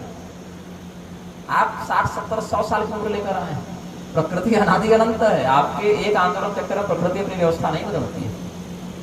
तो जाति धर्म कुल धर्म ये शाश्वत है। गीता का पहला अध्याय में भगवान की वाणी छोड़िए अर्जुन की वाणी भी कोई समझ रहे, उत्साह जगते जाति धर्मान धर्माश्च शाश्वता यादि सर्वभूतेषु जाति रूपेण स्थिता सदसद योनि जन्मसु योग दर्शन सति मूले तद्दीपाको जात्यायुर्भोगा। जो आप कर्म करते हैं उस कर्म के आधार पर अगले जन्म में आपको 3 तत्व मिलते हैं। क्या क्या? जात्यायुर्भोगा, किस जाति में जन्म लेंगे, किस भोग प्राप्त करेंगे, सुख दुख क्या क्या मिलेगा, कितने समय तक मिलेगा। तो जाति, आयु और भोग ये तीनों कैसे मिलते हैं? सती मूले तद्दीपाक, कर्म विभाग के बचे रहने पर मिलते हैं। और कर्म विभाग बचा न रहा तो उसका मोक्ष हो जाता है, क्योंकि भोगने के लिए कुछ बचा नहीं। तो चाहे रैदास हो चाहे तुलसीदास हो, अपने वर्णोचित कर्तव्य पर निष्ठा रखने के यही कारण भगवान के प्रिय हुए। चाहे शबरी जी हो, चाहे निषाद राज हो, चाहे वशिष्ठ जी और भरद्वाज जी हो, भगवान के द्वारा उपदिष्ट भगवान की आज्ञा स्मृति स्मृति ममय वाग्य यस्त उल्लंघ्य वर्तते आज्ञा भंगी मम देशी मद्भक्तो भी न वैष्णव वेद पुराण धर्मशास्त्र स्मृति भगवान की आज्ञा है, आज्ञा का बहिष्कार करके कोई अपने स्वामी की प्रसन्नता चाहे वह नहीं होता है। इसीलिए भगवान ने जो आज्ञा दी है शास्त्रों में, उसकी मर्यादा में रहते हुए व्यक्ति को अपना कर्म करना चाहिए और वहीं से वह भगवत चिंतन के माध्यम से भगवान को प्राप्त करता है। स्वकर्मणा तमभ्यर्थ सिद्धि गति मानव, जिस जाति वर्ण में जिसका जन्म हुआ है उसी जाति वर्ण में रहकर वह अपने कर्तव्य को करता हुआ भगवान को प्राप्त कर लेता है। अर्जुन चले थे ना जाति छोड़कर ब्राह्मण बनने, श्रेयो भोक्तुम भक्षमपि लोके, सुदामा जी भीख मांग के खा ले रहे तो हम नहीं खा पाएंगे, फिर सुदामा जी ब्राह्मण है, उनके लिए भक्ष धर्म अनुशासन में आता है, वो भी मांगते नहीं थे। ऐसे ही जो बिना मांगे मिल जाए, लेकिन वो भी अयाचित भिक्षा ही कहलाएगा। और तुम क्षत्रिय हो, तुम्हारा काम धर्म युद्ध करना है, सुखिनः क्षत्रियाः पार्थ लभन्ते युद्धमित्रिषम्। अर्जुन को क्यों नहीं भगवान उधर जाने दिया? जिसका जो काम है वही करेगा। अगर निषाद राज का काम है केवटों का स्वामित्व करना, तो केवटों का काम है नाव चलाना, तो वही को करके वो भगवान के प्रिय बन जाएंगे। अगर अर्जुन का काम युद्ध करना, तो वही युद्ध भगवान की आराधना में प्रयुक्त होगा। मामनस्मर युध्यत, अर्जुन मेरा स्मरण करते हुए युद्ध करना। अगर गोपियों का, गोप का, ग्वाले का काम है दूध दही का व्यापार करना, तो वही दही की मटकी माथे में रखकर गोपियां जो अपना व्यापार दूध दही का मथुरा करने जा रही हैं, वहीं से वो भगवान की प्रसन्नता प्राप्त कर ले रही है। कैसे हो रहा है? अपने वर्णगत जातिगत कर्तव्य को करते हुए भगवान के प्रति सब कर्म को समर्पित करने वाला व्यक्ति। धर्म व्याध सदन कसाई होने के बाद भगवान को कैसे प्राप्त किए? स्वकर्म में निष्ठा रखने के कारण। तो इसीलिए धर्मशास्त्र की बात धर्मशास्त्रज्ञों से समझी जानी चाहिए, न कि प्रसिद्धि और जो सामाजिक कवंडर है उनके प्रभाव में आए हुए लोगों के द्वारा समझा दी जानी चाहिए। तो ये कैसे हैं सूत जी? सूत जी हैं अज्ञान ध्वांत विध्वंस कोटि सूर्य समप्रभ, सूताख्या ही कथा सारम मम कर्ण रसायनम। अज्ञान रूपी घनघोर अंधकार को नष्ट करने के लिए सूत जी आप तो सूर्य के समान हैं। इसीलिए ऐसी कथा का सार बताइए। अब हरि अनंत हरि कथा अनंता, तो कथा पूरी तो होगी नहीं, तो कथा का सार बता दीजिए जो हमारे कानों को तृप्त करे, रसायन का काम करे। ये संसार की बातें सुन सुनकर हमारे कान में दर्द होता है, उसका रोग निवारण कर दे। भगवान कथा को बहुत प्रकार से सौनक जी 88,000 ऋषि महर्षियों का नेतृत्व करते हुए उनका कुलाधिपत्य प्राप्त करके सुनते थे, सुनाते थे। स्वयं सब जानते हैं, लेकिन कहीं कहीं बोलने की अपेक्षा सुनना ज्यादा पसंद करते हैं लोग। जो अच्छे कथावाचक होते हैं वो पहले अच्छे श्रोता बनते हैं। हम लोग भी कहीं भागवत कथा ऐसे देख लें किसी शास्त्रीय व्यक्ति के मुख से, तो जाकर ऐसे किनारे बैठकर सुन लेते हैं, पता भी नहीं चला कब आए कब गए। कई बार ऐसा करते हैं। क्यों? वो क्षण जो शास्त्रीय पद्धति से कथा हो रही उसको चूकना नहीं चाहिए, उसको सुन लेना चाहिए। उसको जैसे कहीं पर रत्न बिखरे हुए हों तो अधिक से अधिक बटोर लेना चाहिए। बहुत अधिक लोभ करना चाहिए कथा में, बहुत अधिक, जितना अधिक लोभ आपके अंदर है ना, पूरे जीवन का लोभ समेट के भगवान की कथा में लगा दीजिए। जितना अधिक क्रोध है सब अपने दुराचरण में लगा दीजिए, जितनी अधिक कामना है सब अपने उद्धार में लगा दीजिए। तो ये जो 3 नरक के द्वार है यही आपके मोक्ष के द्वार हो जाएंगे। भाई नरक में जाने के जो दरवाजे हैं वही दरवाजे से तो बाहर भी निकलेगा ना। जो दरवाजे से कमरे में घुस रहे हैं, जेल में घुस रहे हैं, बाहर निकलने के लिए अलग दरवाजा थोड़ी होता है। तो जिस दरवाजे से आप नरक जाएंगे, अगर उसी का ठीक आप नियंत्रण करके प्रयोग कर लिए तो वही दरवाजा फिर आपको बाहर भी निकाल देगा। तो भगवान सुखदेव जी जब राजा परीक्षित को कथा सुना रहे थे, एक घटना घटित हुई। एक बिजनेस डील जिसको कहते हैं, व्यापारिक विनिमय समझौता कौन करने आए? देवराजेंद्र बड़े बड़े देवताओं के साथ अपने हाथ में अमृत का कलश लेकर आए सुखदेव जी के पास। बोले महाराज ये जो परीक्षित हैं जिनको ब्रह्म शाप लगा है, 7वें दिन परीक्षित का अंत हो जाएगा तक्षक नाग के काटने से, इनको हम लोग बचा लेंगे। बचा लेंगे? कैसे बचा लेंगे? बड़ी अच्छी बात है, कोई मरते को बचा ले, अच्छा है। कैसे बचाए? तक्षक का जहर कौन तोड़े? बोले अमृत, अमृत पिला देते हैं परीक्षित जी को। कोई ये सब आदि व्याधि विष का प्रभाव नहीं। बोले बहुत बड़ी कृपा हुई देवराज, तो पिला दीजिए। बोले नहीं नहीं, ये अमृत बड़ा दुर्लभ है, ऐसे कैसे देते हैं, हम भी इसके बदले कुछ पाना चाहते हैं। बोलिए क्या कीमत लगाएं, इस अमृत के बदले क्या देना होगा? तो सुखम नत्वा वदन् सर्वे स्वकार्य कुशलासुरा तथा सुधां प्रयच्छस्व गृहीत्वैव सुधामिमाम्। एवं विनिमये जाते सुधाराज्ञा प्रपीयताम् प्रपास्यामो वयं सर्वे श्रीमद्भागवतामृतं। क्व शुभा क्व कथा लोके क्व काचः क्व मणिर्महान् ब्रह्मरातो विचार्यैवं तदा देवान् जहासः। अभक्तास्ताश्च विज्ञाय न ददौ स कथामृतं। श्रीमद्भागवती वार्ता सुराणामपि दुर्लभा। हम सब श्रीमद् भागवत रूपी कथामृत का रसास्वादन करें और स्वर्गामृत का पान परीक्षित कर लें। मतलब अगर देवता को कथा सुननी है, देवताओं को कथा सुननी थी तो वो बिना अमृत के भी आ सकते थे। अच्छा, कथा में दक्षिणा भी होती है, आप आइए कथा सुनिए और दक्षिणा में अमृत चढ़ा दीजिए, कोई रोक टोक नहीं। आप कथा सुनने नहीं आए, सुखदेव जी ने विचार किया देवताओं के प्रति, आप लोग कथा सुनने नहीं आए हैं। यह तो मुख्याधिकारिता, भगवान की कथा सुनने के जो मुख्य अधिकारी परीक्षित है उनको कथा से दूर करने आए। और किसी भगवत भक्त को आप कथा से दूर कर रहे हैं, किसी बछड़े को उसकी मां से दूर कर रहे हैं, तो आप तो ब्रह्मत्यारे हो गए। और जो परीक्षित जी के बहाने हम सबको भागवत मिलने वाले, उनको आप कहते हैं भागवत मत सुनाओ, अमृत ले लो। अगर देवता भक्त बनकर आते, बैठते कथा सुनते, कोई रोक टोक नहीं। वो रोकता है कि कथा मत सुनो, भाग जाओ, नहीं रोकता। रोकता कब है? जब उसकी उपस्थिति से कथा में विघ्न पड़ने की संभावना, तब रोकता है कोई भी व्यक्ति। तो आप कथा सुनने नहीं आए हैं, आप कथा रुकवाने आए हैं। इस परीक्षित को हम कथा सुनाने के लिए उपलब्ध हुए, उस परीक्षित को ही कथा में मिले। अरे भाई, इनको सुना रहे हैं, आप भी सुनिए बैठकर, दक्षिणा में अमृत चढ़ा दीजिएगा, सब पी लेंगे। लेकिन नहीं, अमृत परीक्षित पिए और कथा से दूर चले जाए और हम कथा सुन लें। ये जो व्यापार बुद्धि है, ये भक्त नहीं, ये व्यापारी का लक्षण है। व्यापारी के साथ व्यापार तब होगा जब दोनों पक्ष को अपने अपने दृष्टिकोण से लाभ का अनुभव हो। इस व्यावसायिक समझौते में दोनों पक्ष का लाभ हुआ।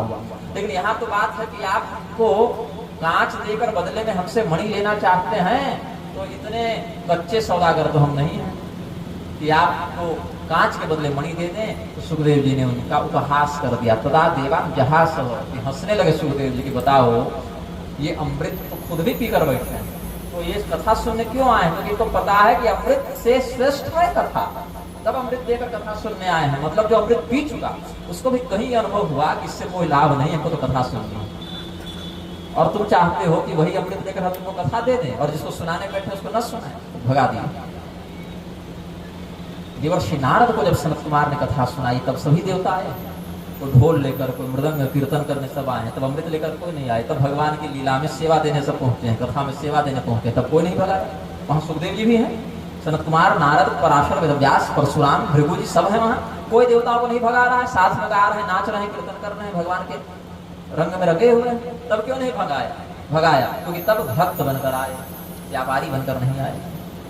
देवर्षि नारद इस पृथ्वी पर विचरण करते हुए, अलग अलग स्थानों पर घूमते हुए वृंदावन की ओर जाते हैं। वहां एक विचित्र दृश्य देखते हैं।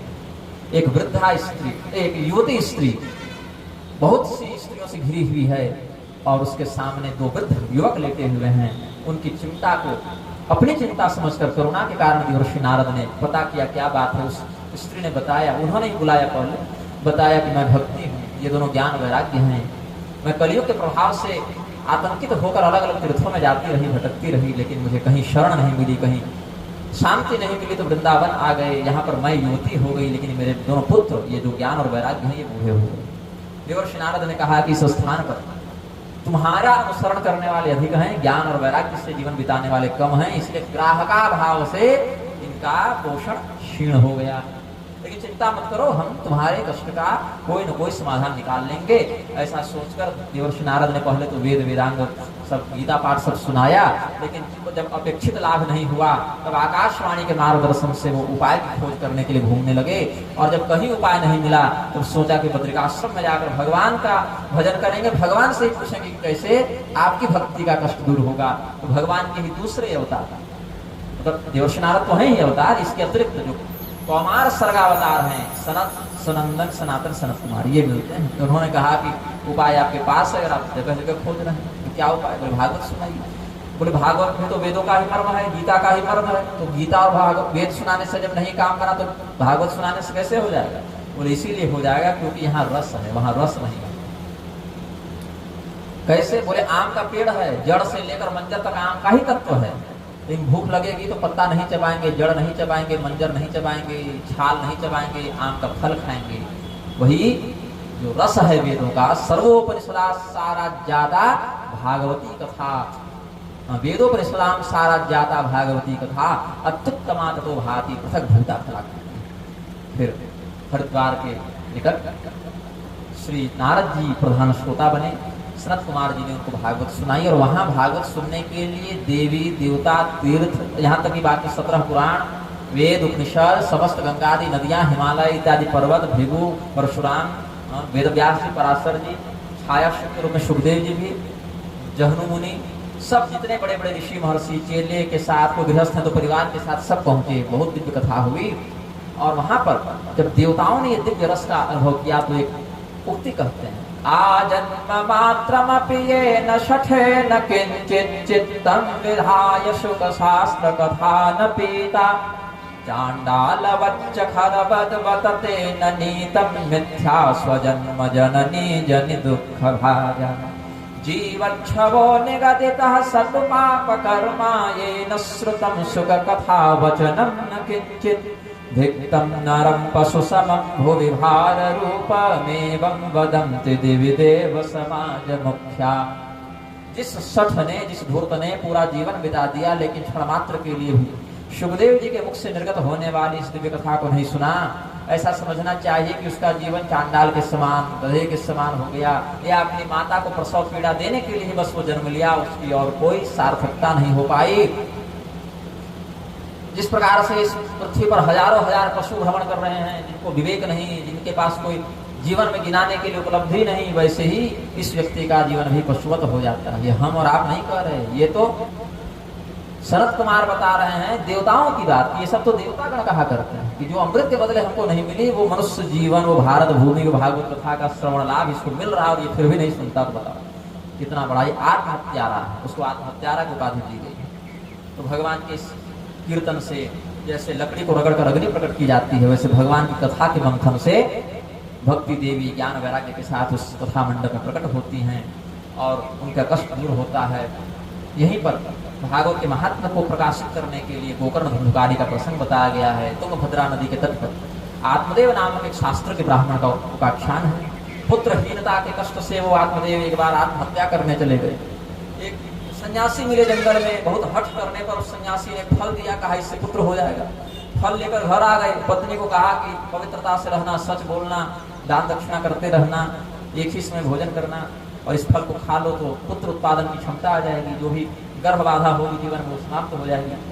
उनकी जो पत्नी थी धुंधली नाम की, उसने विचार किया कि प्रसव पीड़ा का कष्ट और बच्चे के लालन पालन का कष्ट और नानाविध प्रपंच का कौन पड़े, चिंतित हो गई। फिर अपनी बहन के साथ षड्यंत्र करके उसने तय किया कि बहन भी गर्भवती थी उसी समय लगभग, तो उसका पुत्र मैं गोद ले लूंगी, बदले में पैसा दे दूंगी और फल गाय को खिला दूंगी। यही षड्यंत्र सफल हुआ। आत्मदेव के यहाँ पुत्रोत्सव मनाया जा रहा था, लेकिन उनको पता नहीं था कि ये पुत्र हमारा नहीं, ये तो हमारे साधु भाई का लड़का है। और ये रहस्य कोई नहीं जान पाया शास्त्र के ऋषियों के अलावा। आत्मदेव को भी नहीं पता चला जीवन भर क्या मेरे पीठ पीछे ये सब षड्यंत्र हो गया। लेकिन अपने पुत्र के समान उसका सब कुछ संस्कार कर रहे थे। तो उस समय माता जी आकर कहते हैं धुंधली कि मैं इसका नामकरण करूंगी, जबकि नामकरण पिता या कुलगुरु करते हैं। माता ने कहा धुंधुकारी नाम होगा। आत्मदेव का लड़का धुंधुकारी हो गया। 3 महीने के बाद जिस गैया ने फल भक्षण किया था उसके भी लड़का हुआ गोकर्ण। वो शिव जी के अवतार माने गए हैं। गोकर्ण जी महाराज के कान गाय के समान थे इसीलिए, और शरीर बाकी सामान्य था, इसीलिए इनको गोकर्ण कहा जाता था। गोकर्ण जी बचपन से ही, गोकर्ण पंडितो ज्ञान धुंधुकारी महाखला, बचपन से ही अपने अपने लक्षण होनहार गिरवान के सीखने पात्र घटित हो गया। गोकर्ण जी परम ज्ञानी, विद्वान, तपस्वी और धुंधुकारी बहुत बड़ा आतताई आतंकवादी निकला। पिताजी को कष्ट देता, माता को कष्ट देता, पड़ोसियों को कष्ट देता। तो जो आत्मदेव थे वो अपने पुत्र गोकर्ण की शरण में जाकर भगवान की उपासना का मार्ग पूछते हैं, वैराग्य को धारण करके जंगल जाकर मोक्ष को प्राप्त करते हैं। और धुंधुकारी के अत्याचार से पीड़ित होकर उसकी मां धुंधली अपने ही घर के कुएं में आत्महत्या कर लेती है। जो आत्महत्या करने गया था उसका उद्धार हो गया, और जो शरीर बचाना चाहती थी प्रसव पीड़ा के भय से उसका निधन आत्महत्या से हो गया। अपने माता पिता के दिवंगत हो जाने पर गोकर्ण जी भी घर छोड़कर चले गए तीर्थाटन के बहाने कि इस दुष्ट से क्या संसर्ग रखना। और इस धुंधुकारी ने 5 वेश्याएं लेकर अपने घर में रख ली। उनका भरण पोषण करने के लिए नित्य नवीन प्रकार के अत्याचार किया करे। उसके अत्याचारों के आतंक से प्रशासन वाले उसको खोजने लगे। वेश्याओं ने सोचा किसी दिन ये पकड़ में आएगा तो सारी संपत्ति हम लोग के पास से निकलेगी तो हम भी जेल चले जाएंगे, इससे पहले कि पकड़ में आए इसको मार दो। वेश्याओं ने गड्ढा खोदा, जब रात को आया था धुमकारी चोरी इत्यादि करके बहुत देर में आधी रात को लौटा तो वेश्याओं ने उसको पकड़ा, दो ने पैर पकड़े, दो ने हाथ पकड़े, उसको गले में, पांचवी वेश्या ने गले में रस्सी बांधकर मारने का प्रयास किया तो चिल्लाने लगा। तो बगल में चूल्हे में अंगार थे, उसको मुंह में डाल के उसका बड़े मुखाग्नि दे दी, फिर गड्ढे में दफना भी दिया। उसका जो होना था दोनों पद्धति से हो गया, जला भी दिए गए, दफना भी दिए गए, और दोनों पद्धति से हो गया तो बन गया प्रेत, और भयंकर प्रेत बना, छोटा मोटा नहीं, ऐसा प्रेत जिसके आतंक से फिर लोग त्रस्त हो गए। गोकर्ण जी को पता चला कि हमारा भाई मर गया है, उसके नाम से श्राद्ध तर्पण करते रहे, लेकिन चूंकि असली नाम गोत्र तो पता ही नहीं था कि ये कहाँ पैदा हुआ, किसके यहाँ, इसीलिए उसका श्राद्ध तर्पण भी उसको प्राप्त नहीं होता। तो बाद में गोकर्ण जी जब अपने घर आए रात को प्रेत रूप में, जब उसका दर्शन किया, पूछा तुम कौन हो, थोड़ा पवित्र जल से छिड़काव किया तो रोते हुए बताया कि मैं तुम्हारा भाई हूँ, अपने किए पाप से हमारा पतन हो गया, मैं अपने ब्राह्मणत्व को नष्ट कर चुका हूँ। अहम भ्राता त्वदीयोऽस्मि धुन्धुकारीति नामतः स्वकीयेनैव दोषेण ब्रह्मत्वं नाशितं मया। अहो बन्धो कृपा सिद्धो भ्रातर्मामाशु मोचय गोकर्णो वचनं श्रुत्वा तस्मै वाक्यमथा ब्रवीत्। गोकर्ण जी कहे कि इतना इतना हमने गया जी में जाकर और अन्य तो सब श्राद्ध तर्पण किए, क्यों नहीं मिला? बोला हमको नहीं पता, उसको खुद नहीं पता था कहाँ पैदा हुआ, हमको नहीं पता, लेकिन श्राद्ध तुम हजारों सैकड़ों कर दो, मेरा उद्धार नहीं होगा, कुछ और से। तो अगले दिन गोकर्ण जी ने गांव के विद्वानों से परामर्श किया, विद्वानों ने जो उपाय सोचा वो प्रभावी नहीं लग रहा था। सूर्यदेव से तुभ्यम नमो जगत साक्षिन् ब्रूहि मे मुक्ति हेतुकम, कि हे सूर्यदेव आप तो सबके साक्षी हैं, गवाह हैं, आप वही बताइए कि इसके पापों का क्या निवारण है। सूर्यदेव ने कहा श्रीमद् भागवतान मुक्ति सप्ताह वाचन करो, सप्ताह क्रम से भागवत सुनाओ तो तुम्हारा भाई मुक्त हो जाएगा। वही सप्ताह क्रम से धुंधुकारी के उद्धार के लिए एक सदाचारी ब्राह्मण को प्रधान श्रोता बनाकर और धुंधुकारी के उद्धार का संकल्प लेकर गोकर्ण जी ने 7 दिन कथा बांची, और वायु रूप था तो बांस में घुसकर, खोखले बांस में घुसकर कथा सुनता था, ऐसा प्रमाण मिलता है। और प्रत्येक दिन कथा की पूर्णता पर उसका एक एक ग्रंथि भेदन बांस का होते जाता था। और 7वें दिन भगवान के यहाँ से विमान आया, जिस पर भगवान के ही समान पीताम्बर बनमाला ये सब धारण करके वो गोकर्ण जी और भागवत कथा की महिमा बताते हुए उद्धार को प्राप्त हुआ। तो गोकर्ण जी ने पूछा कि कथा तो सबने सुनी महाराज, लेकिन विमान एक ही आया, हमारे बाकी श्रोताओं ने क्या बिगाड़ा था, भगवान के यहाँ भेदभाव कैसे? तो भगवान के जो पार्षद थे उन्होंने कहा श्रवणस्य विभेदेन फलभेदोत्र संस्थितः श्रवणं तो कृतं सर्वर्ण तथा मननं कृतं। इस श्रवण के विधि में भाव में भेद होने से फल में भेद हो गया। श्रवण तो सबने किया लेकिन मनन केवल धुंधुकारी ने किया, इसीलिए इसको प्रत्यक्ष लाभ हुआ, और बाकी ने जितना जितना मनन किया उसका उनको समय पर परलोक में फल मिलेगा। अब ये बात सब सुने, अरे इतना बड़ा कुकर्मी हमारे सामने विमान पर बैठ कर जा रहा और हम लोग बैठे रह गए धरती पर। गोकर्ण जी महाराज एक कृपा और कीजिए, एक बार और कथा सुनाइए। गोकर्ण जी ने कहा ठीक है बिल्कुल सुनाएंगे, लेकिन एक बात है, अभी अगर कथा सुना दे तो उतने ही श्रोता सुन पाएंगे जितने बैठे हैं। ऐसा करो पहले प्रचार करो, और भी अगर किसी को सुनने का मन हो तो वो तो वंचित रह जाएगा ना। तो 1 महीना प्रचार करो, अगले महीने आषाढ़ में भी कहें, फिर सावन में कहेंगे। सावन में दूसरी कथा 1 महीने के बाद कही थी उन्होंने। उस समय जितने श्रोता थे उतने विमान आए। उस गांव में मनुष्य छोड़िए कुत्ते तक भगवान के स्वरूप में विलीन हो गए। उस गांव में जो दिव्य कथा हुई, लगा कि यह भगवान ने साक्षात कथा कही है। गोकर्ण जी भगवत रूप ही है। सुखदेव जी, गोकर्ण जी, वेदव्यास जी, देवर्षि नारद, ये सब सुखदेव जी के ही समान प्रतिष्ठित और भगवत रूप समझे जाने चाहिए। यहाँ तक कि इसी भावना कारण जो वक्ता हो तो उनमें भी शुभ रूप प्रबोधन सर्वशास्त्र शारद, ऐसा करके मनुष्य वक्ता को भी सुखदेव के ही समान देखने की मर्यादा है। तो भगवान के अत्यंत कृपा पात्र भक्त गोकर्ण जी के मार्गदर्शन में उस पूरे क्षेत्र का, तुंगभद्रा के तट पर रहने वाले उन समस्त महात्माओं का उद्धार हो गया। और अब उसी कथा को हम लोग यहाँ बोलने और सुनने के लिए बैठे हैं। कुछ शास्त्रीय बातें हैं नियमावली से संबंधित, जिसको बोलूंगा तो अधिकार हो जाएगा, सूर्यास्त का समय हो गया। तो जो प्रधान यजमान और आचार्यगण हैं उनको 1-2 बातें जो मुझे लगी कि बता देनी चाहिए वो मैं बता दूंगा, और बाकी लोग तो आप लोग जिस नियम से सुन रहे हैं उसी नियम से सुने। लेकिन जो संकल्पित आचार्य और यजमान हैं उनको थोड़ा मैं कुछ विशेष मार्गदर्शन कथा से संबंधित नियमों का बता दूंगा। और अभी इस कथा सत्र को पूर्ण करते हैं, क्योंकि अधिकार भी हो गया है। और कल से धूप की स्थिति और अपने स्वास्थ्य को देखते हुए जितने अधिक से अधिक समय तक हम कथा कह पाएंगे और आप सुन पाएंगे, उतना सत्संग का प्रयास रहेगा। भागवत के प्रधान प्रधान प्रसंगों पर ही चिंतन व्यक्त करने का अवसर मिलेगा, क्योंकि आज तो 7वां पहला दिन हो गया। अब 6 दिन की समयावधि है, अल्प समय में 7 दिन के कथानक का प्रतिचिंतन व्यक्त करना है। वैसे ही कहीं विस्तार से कहीं संक्षेप से आपको हम बताते जाएंगे। प्रेम से बोलिए आनंद कंद भगवान की। भगवान नाम संकीर्तन करें। श्री कृष्ण गोविंद हरे मुरारे, हे नाथ नारायण वासुदेव। श्री कृष्ण गोविंद